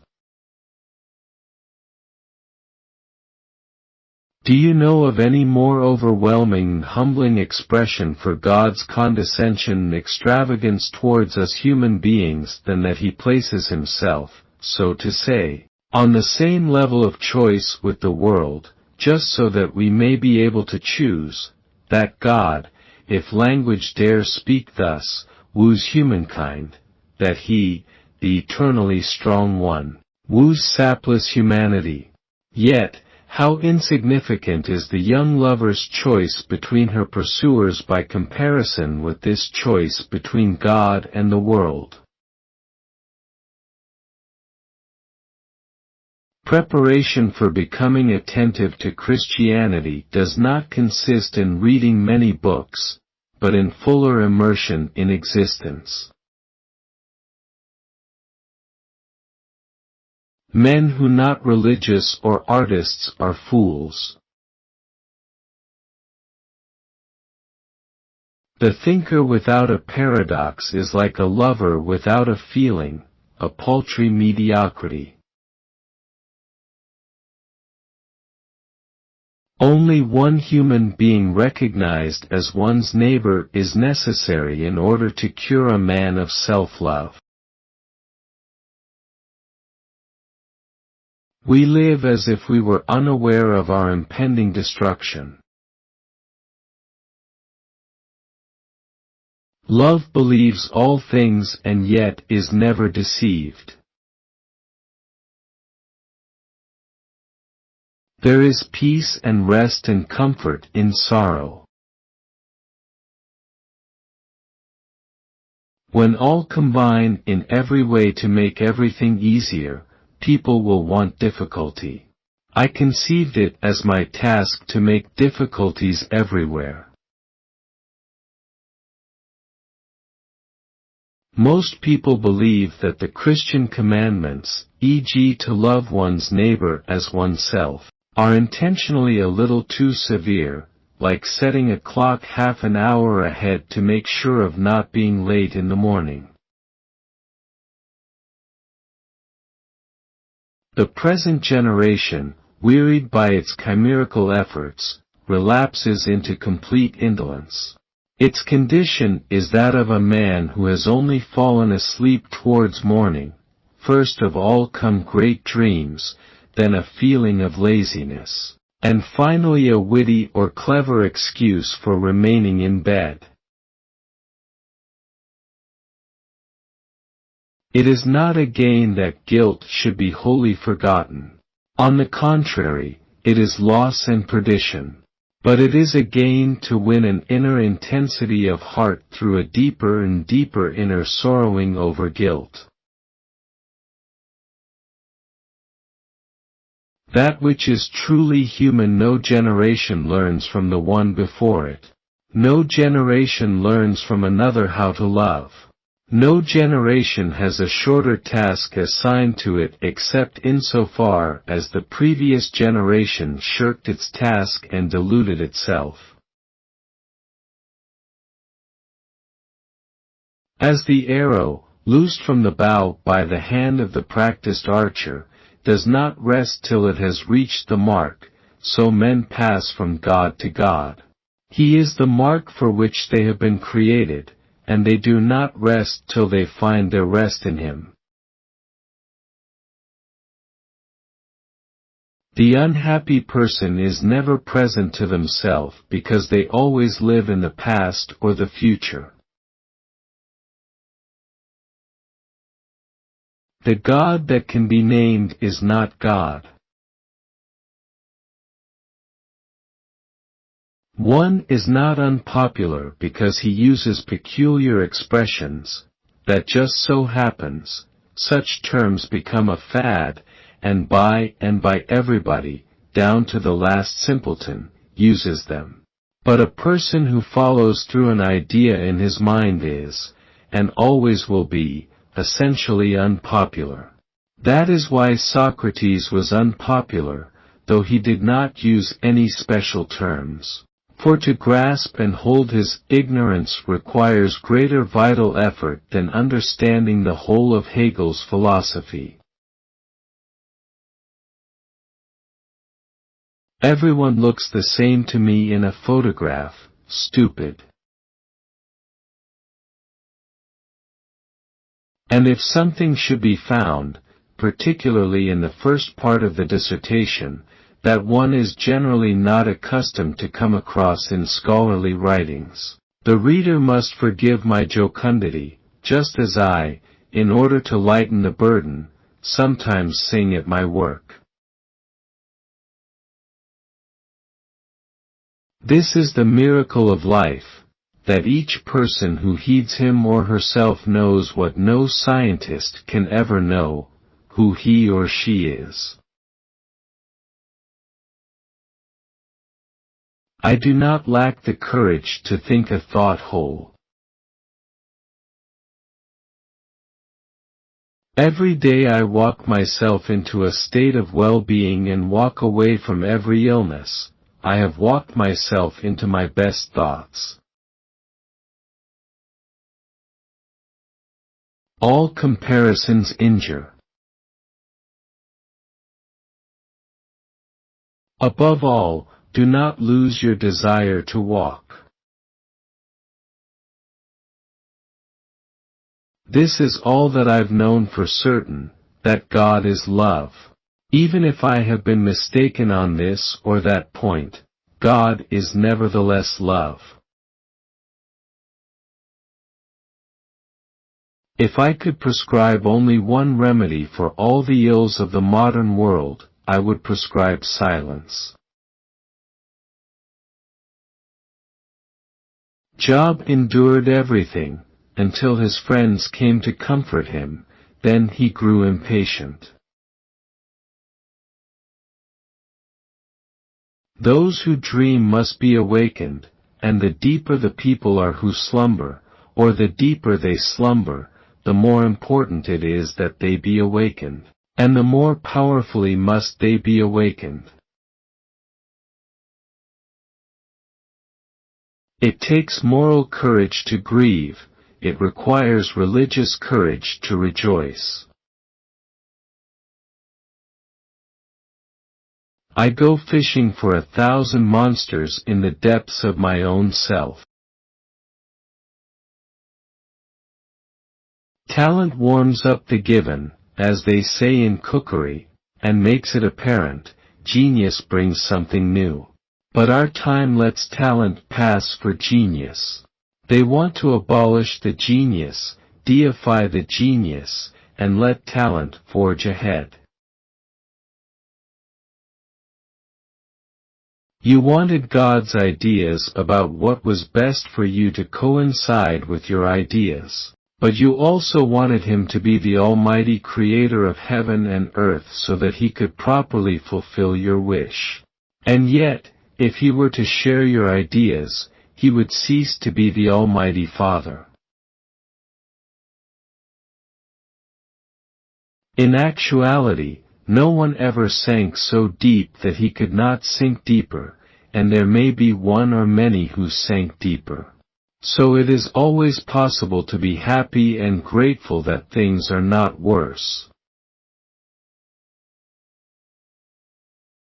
Christians remind me of schoolboys who want to look up the answers to their math problems in the back of the book rather than work them through.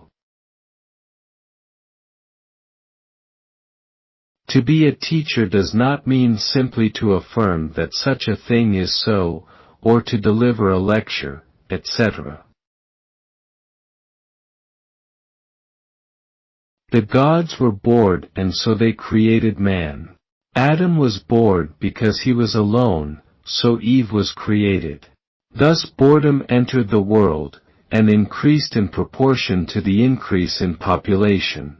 Adam was bored alone, then Adam and Eve were bored together, then Adam and Eve and Cain and Abel were bored en famille, then the population of the world increased, and the people were bored en masse. The great trick with a woman is to get rid of her while she thinks she's rid of you. The truth must essentially be regarded as in conflict with this world. The world has never been so good, and will never become so good that the majority will desire the truth. The thing is to understand myself. The thing is to find a truth which is true for me, to find the idea for which I can live and die. That is what I now recognize as the most important thing. I divide my time as follows: half the time I sleep, the other half I dream. I never dream when I sleep, for that would be a pity, for sleeping is the highest accomplishment of genius. Out of love for mankind, and out of despair at my embarrassing situation, seeing that I had accomplished nothing and was unable to make anything easier than it had already been made, and moved by a genuine interest in those who make everything easy, I conceived it as my task to create difficulties everywhere.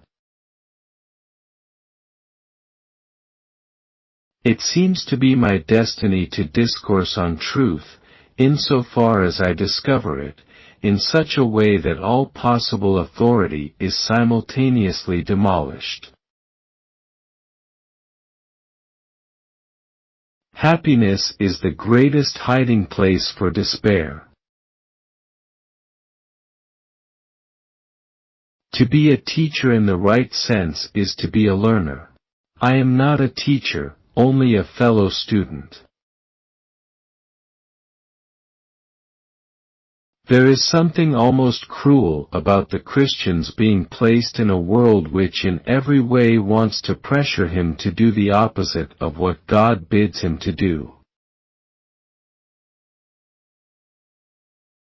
Hope is a passion for the possible. There is no greater evil one can suffer than to hate reasonable discourse. A poet is not an apostle, he drives out devils only by the power of the devil.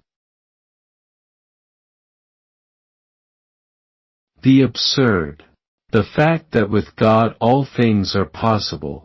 The absurd is not one of the factors which can be discriminated within the proper compass of the understanding.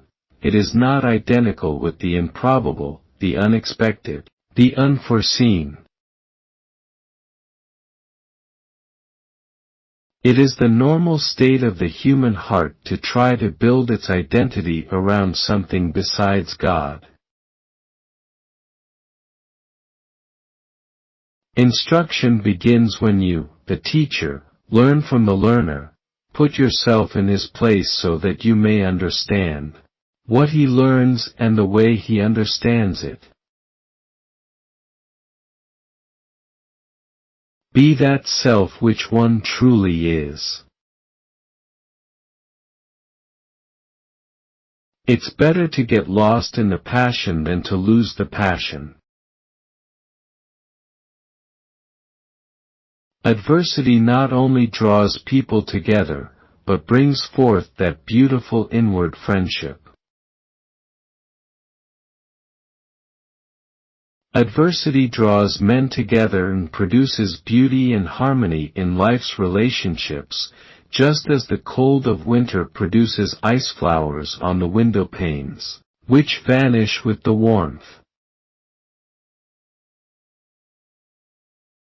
The crucial thing is to find a truth which is truth for me, to find the idea for which I am willing to live and die. Our age is essentially one of understanding and reflection, without passion, momentarily bursting into enthusiasm and shrewdly relapsing into repose. Whoever has learned to be anxious in the right way has learned the ultimate.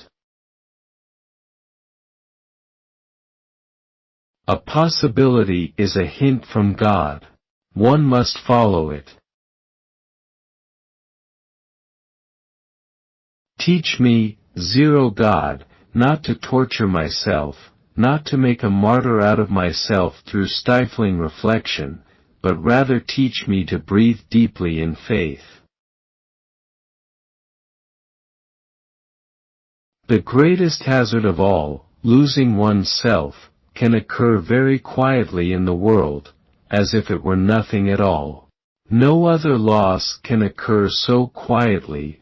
Any other loss, an arm, a leg, $5, a wife, etc., is sure to be noticed. The truth is a trap. You cannot get it without it getting you. You cannot get the truth by capturing it, only by its capturing you. Without risk, faith is an impossibility. I have just now come from a party where I was its life and soul. Witticism streamed from my lips, everyone laughed and admired me, but I went away. Yes, the dash should be as long as the radius of the Earth's orbit, and wanted to shoot myself. Life is lived forwards, but understood backwards. Take a book, the poorest one written, but read it with the passion that it is the only book you will read. Ultimately, you will read everything out of it, that is, as much as there was in yourself, and you could never get more out of reading, even if you read the best of books. To love another person is to help them love God. I must find a truth that is true for me. Confidence is the present tense of hope. What labels me, negates me. Christianity demands the crucifixion of the intellect. All the shrewdness of man seeks one thing, to be able to live without responsibility. The Bible is God's love letter to us. All essential knowledge relates to existence, or only such knowledge as has an essential relationship to existence is essential knowledge. Reflection is not the evil, but a reflective condition and the deadlock which it involves, by transforming the capacity for action into a means of escape from action, is both corrupt and dangerous, and leads in the end to a retrograde movement. The door to happiness opens outward. Busyness, keeping up with others, hustling hither and yon, makes it almost impossible for an individual to form a heart. I see it all perfectly. There are two possible situations. One can either do this or that. My honest opinion and my friendly advice is this: do it or do not do it. You will regret both. A fire broke out backstage in a theater. The clown came out to warn the public. They thought it was a joke and applauded. He repeated it. The acclaim was even greater. I think that's just how the world will come to an end, to general applause from wits who believe it's a joke. To the Christian, love is the works of love. To say that love is a feeling or anything of the kind is an unchristian conception of love. That is the aesthetic definition and therefore fits the erotic and everything of that nature. But to the Christian love is the works of love. Christ's love was not an inner feeling, a full heart and what not, it was the work of love which was his life. One should be an enigma not just to others but to oneself too. I study myself. When I'm tired of that I light a cigar to pass the time, and think, God only knows what the good Lord really meant with me, or what he meant to make of me. About as genuine as tea made from a bit of paper which once lay in a drawer beside another piece of paper which had been used to wrap up a few tea leaves from which tea had already been made 3 times. Christ did not appoint professors, but followers.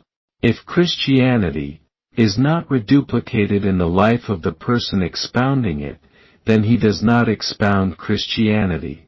For Christianity is a message about living and can only be expounded by being realized in men's lives.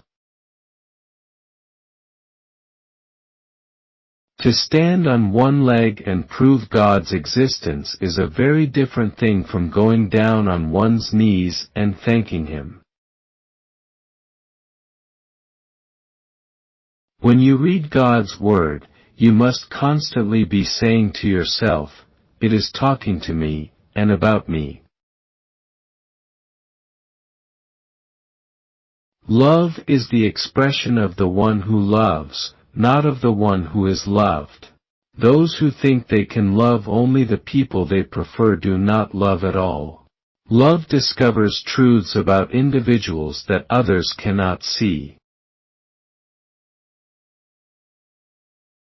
To have faith is precisely to lose one's mind so as to win God. Idleness, we are accustomed to say, is the root of all evil. To prevent this evil, work is recommended. Idleness as such is by no means the root of evil, on the contrary, it is truly a divine life, if one is not bored. Christendom has done away with Christianity without being quite aware of it. Who am I? How did I come into the world? Why was I not consulted? For love is exultant when it unites equals, but it is triumphant when it makes that which was unequal equal in love. People settle for a level of despair they can tolerate and call it happiness. Anxiety is the dizziness of freedom. The truly simple way of presenting Christianity is to do it. The thing that cowardice fears most is decision. Which is more difficult, to awaken one who sleeps or to awaken one who, awake, dreams that he is awake? My tactics were, by God's aid, to employ every means to make it clear what the requirement of Christianity truly is. The individual, no matter how well-meaning he might be, no matter how much strength he might have, if only he would use it, does not have the passion to rip himself away from either the coils of reflection or the seductive ambiguities of reflection, nor do the surroundings and times have any events or passions, but rather provide a negative setting of a habit of reflection, which plays with some illusory project only to betray him in the end with a way out. It shows him that the most clever thing to do is nothing at all. The deepest form of despair is to choose to be another than himself. It was not to save a nation that Abraham went to sacrifice Isaac, nor to appease angry gods. Then why does Abraham do it? For God's sake. He does it for the sake of God because God demands proof of his faith. He was not justified by being virtuous, but by being an individual submitted to God in faith. Every mental act is composed of doubt and belief, but it is belief that is the positive, it is belief that sustains thought and holds the world together. How could it occur to anyone to demonstrate that God exists unless one has already allowed himself to ignore him? A king's existence is demonstrated by way of subjection and submissiveness. Do you want to try and demonstrate that the king exists? Will you do so by offering a string of proofs, a series of arguments? No. If you are serious, you will demonstrate the king's existence by your submission, by the way you live. And so it is with demonstrating God's existence. It is accomplished not by proofs but by worship. Any other way is but a thinker's pious bungling. Faith is the highest passion in a man.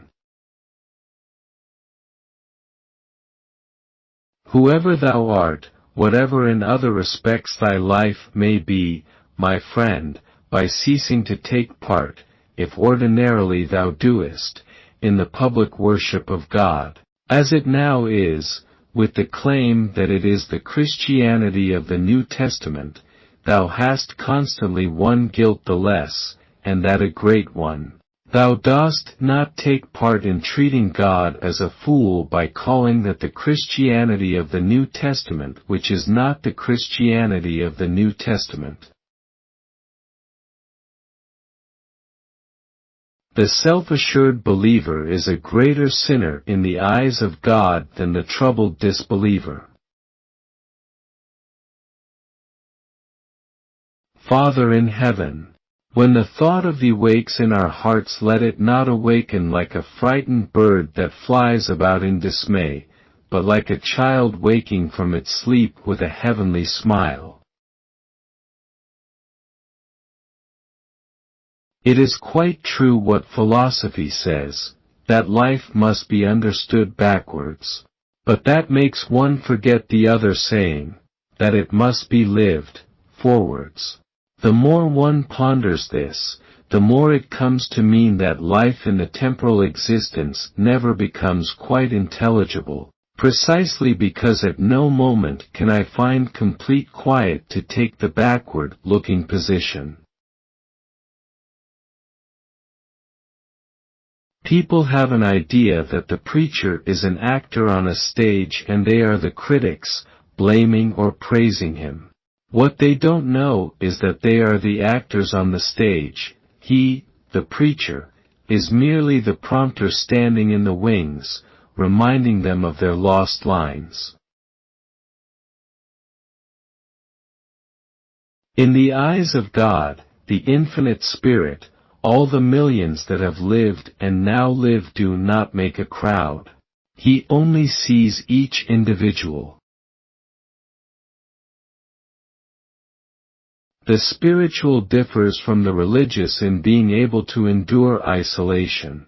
The rank of a spiritual person is proportionate to his strength for enduring isolation, whereas we religious people are constantly in need of the others, the herd. We religious folks die, or despair, if we are not reassured by being in the assembly, of the same opinion as the congregation, and so on. But the Christianity of the New Testament is precisely related to the isolation of the spiritual man.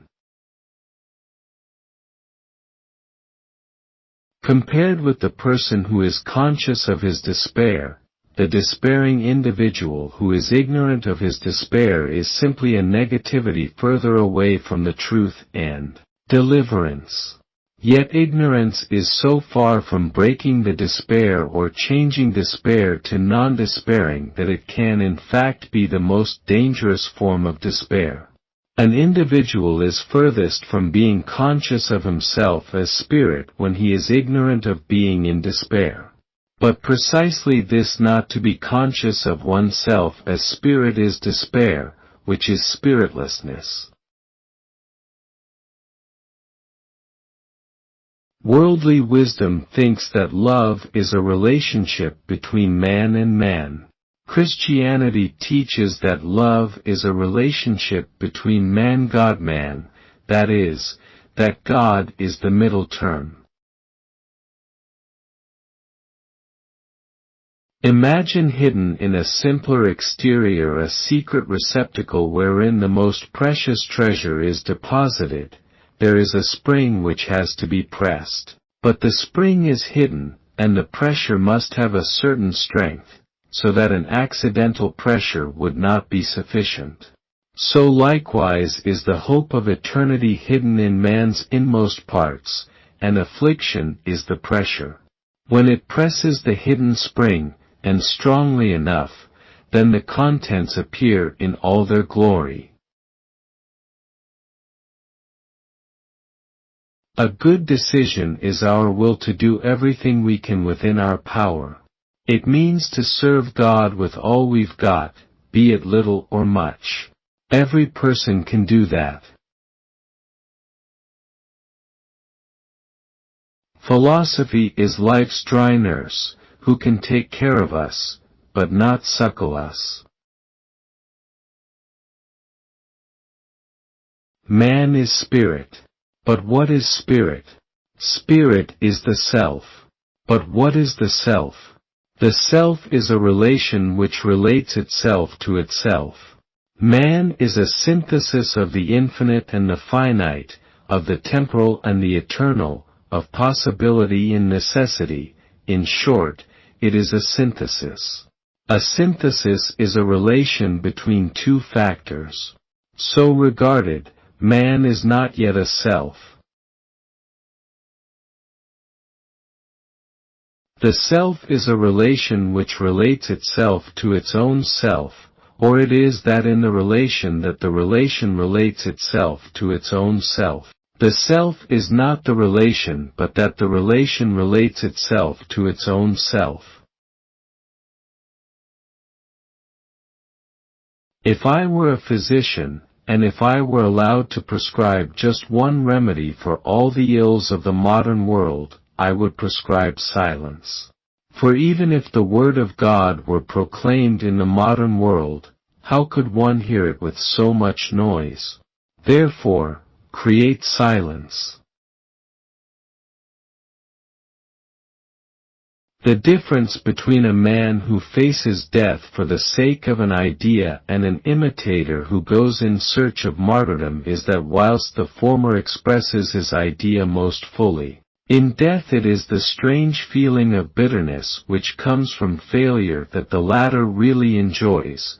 The former rejoices in his victory, the latter in his suffering.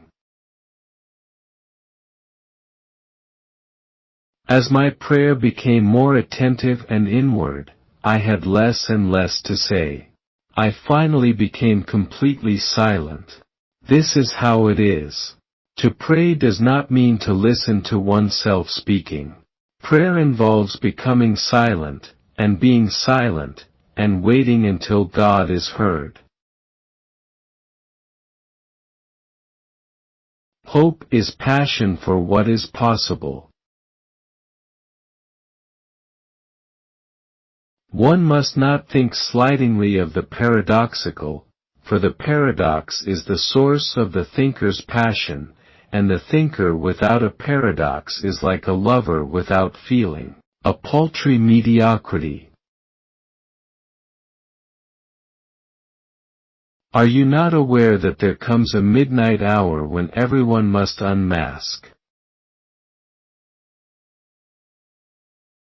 On the whole, The longing for solitude is a sign that there still is spirit in a person and is a measure of what spirit there is.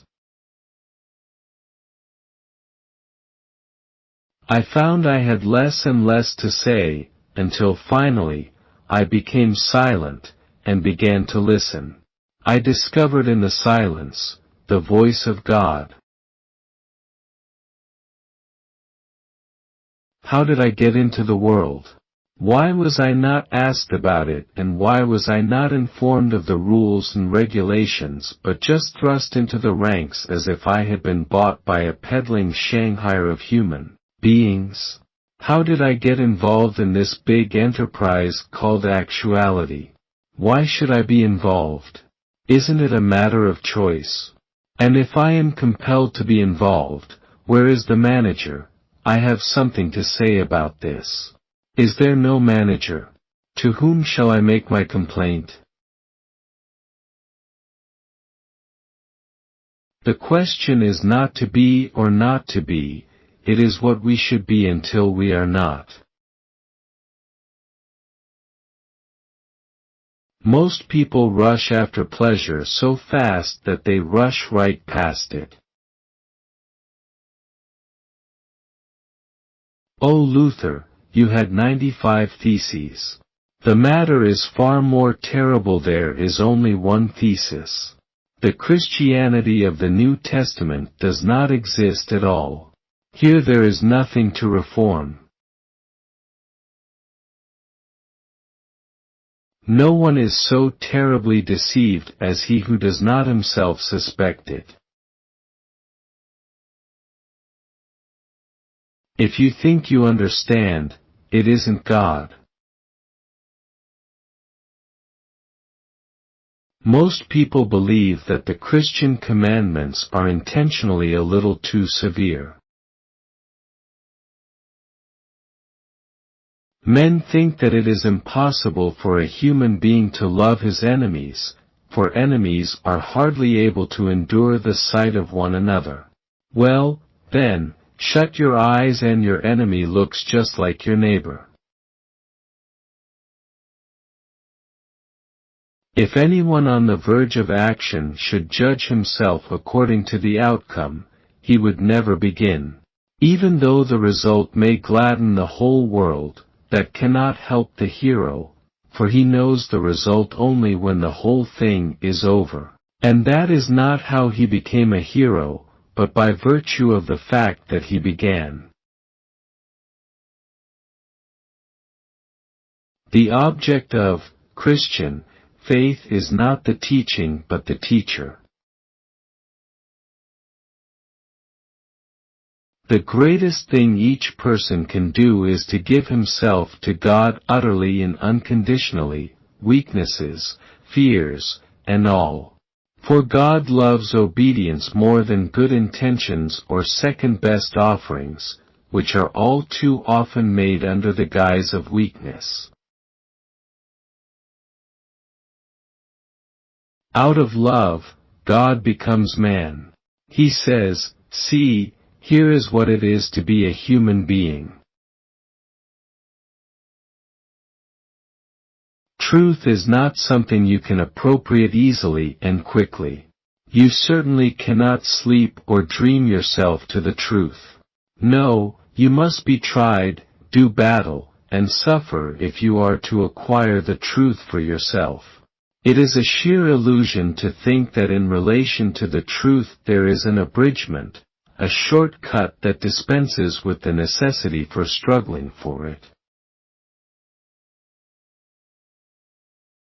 To cheat oneself out of love is the most terrible deception.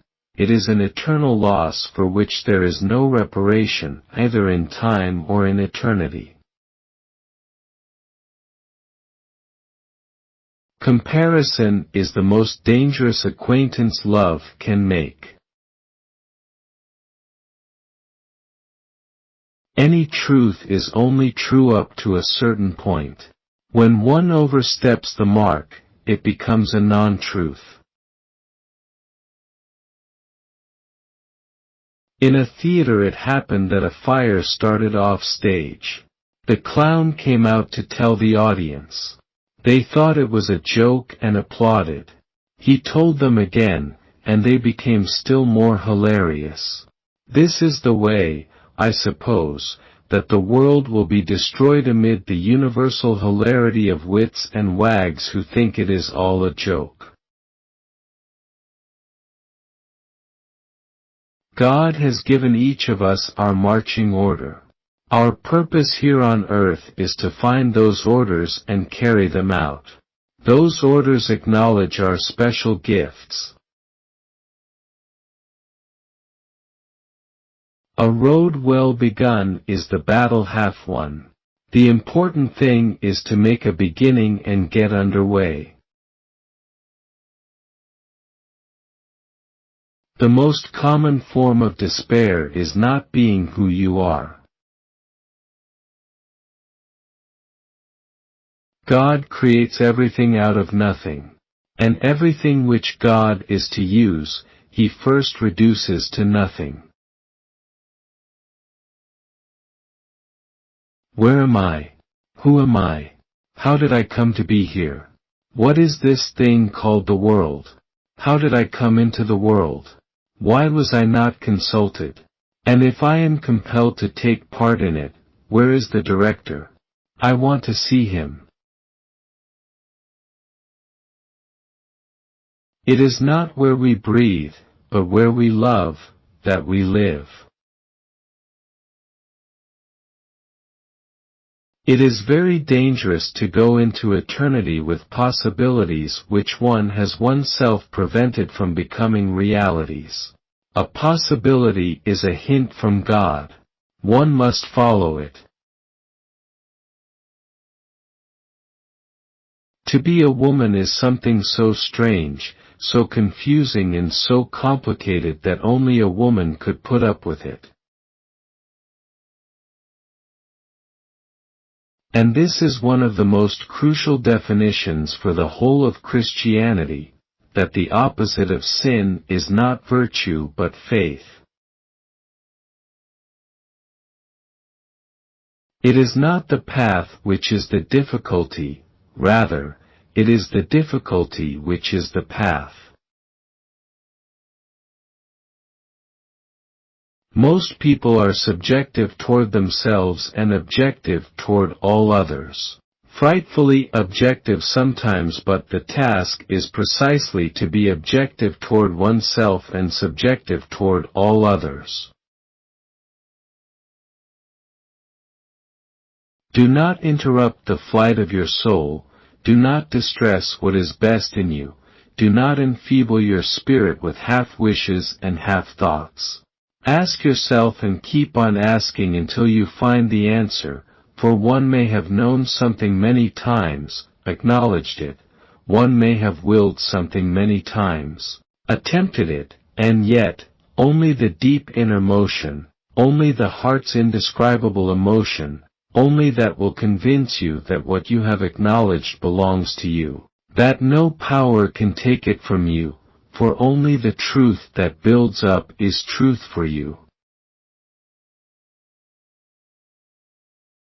I'm so misunderstood that people misunderstand me even when I tell them I'm misunderstood. Once you are born in this world, you're old enough to die. The Bible is very easy to understand. But we Christians are a bunch of scheming swindlers.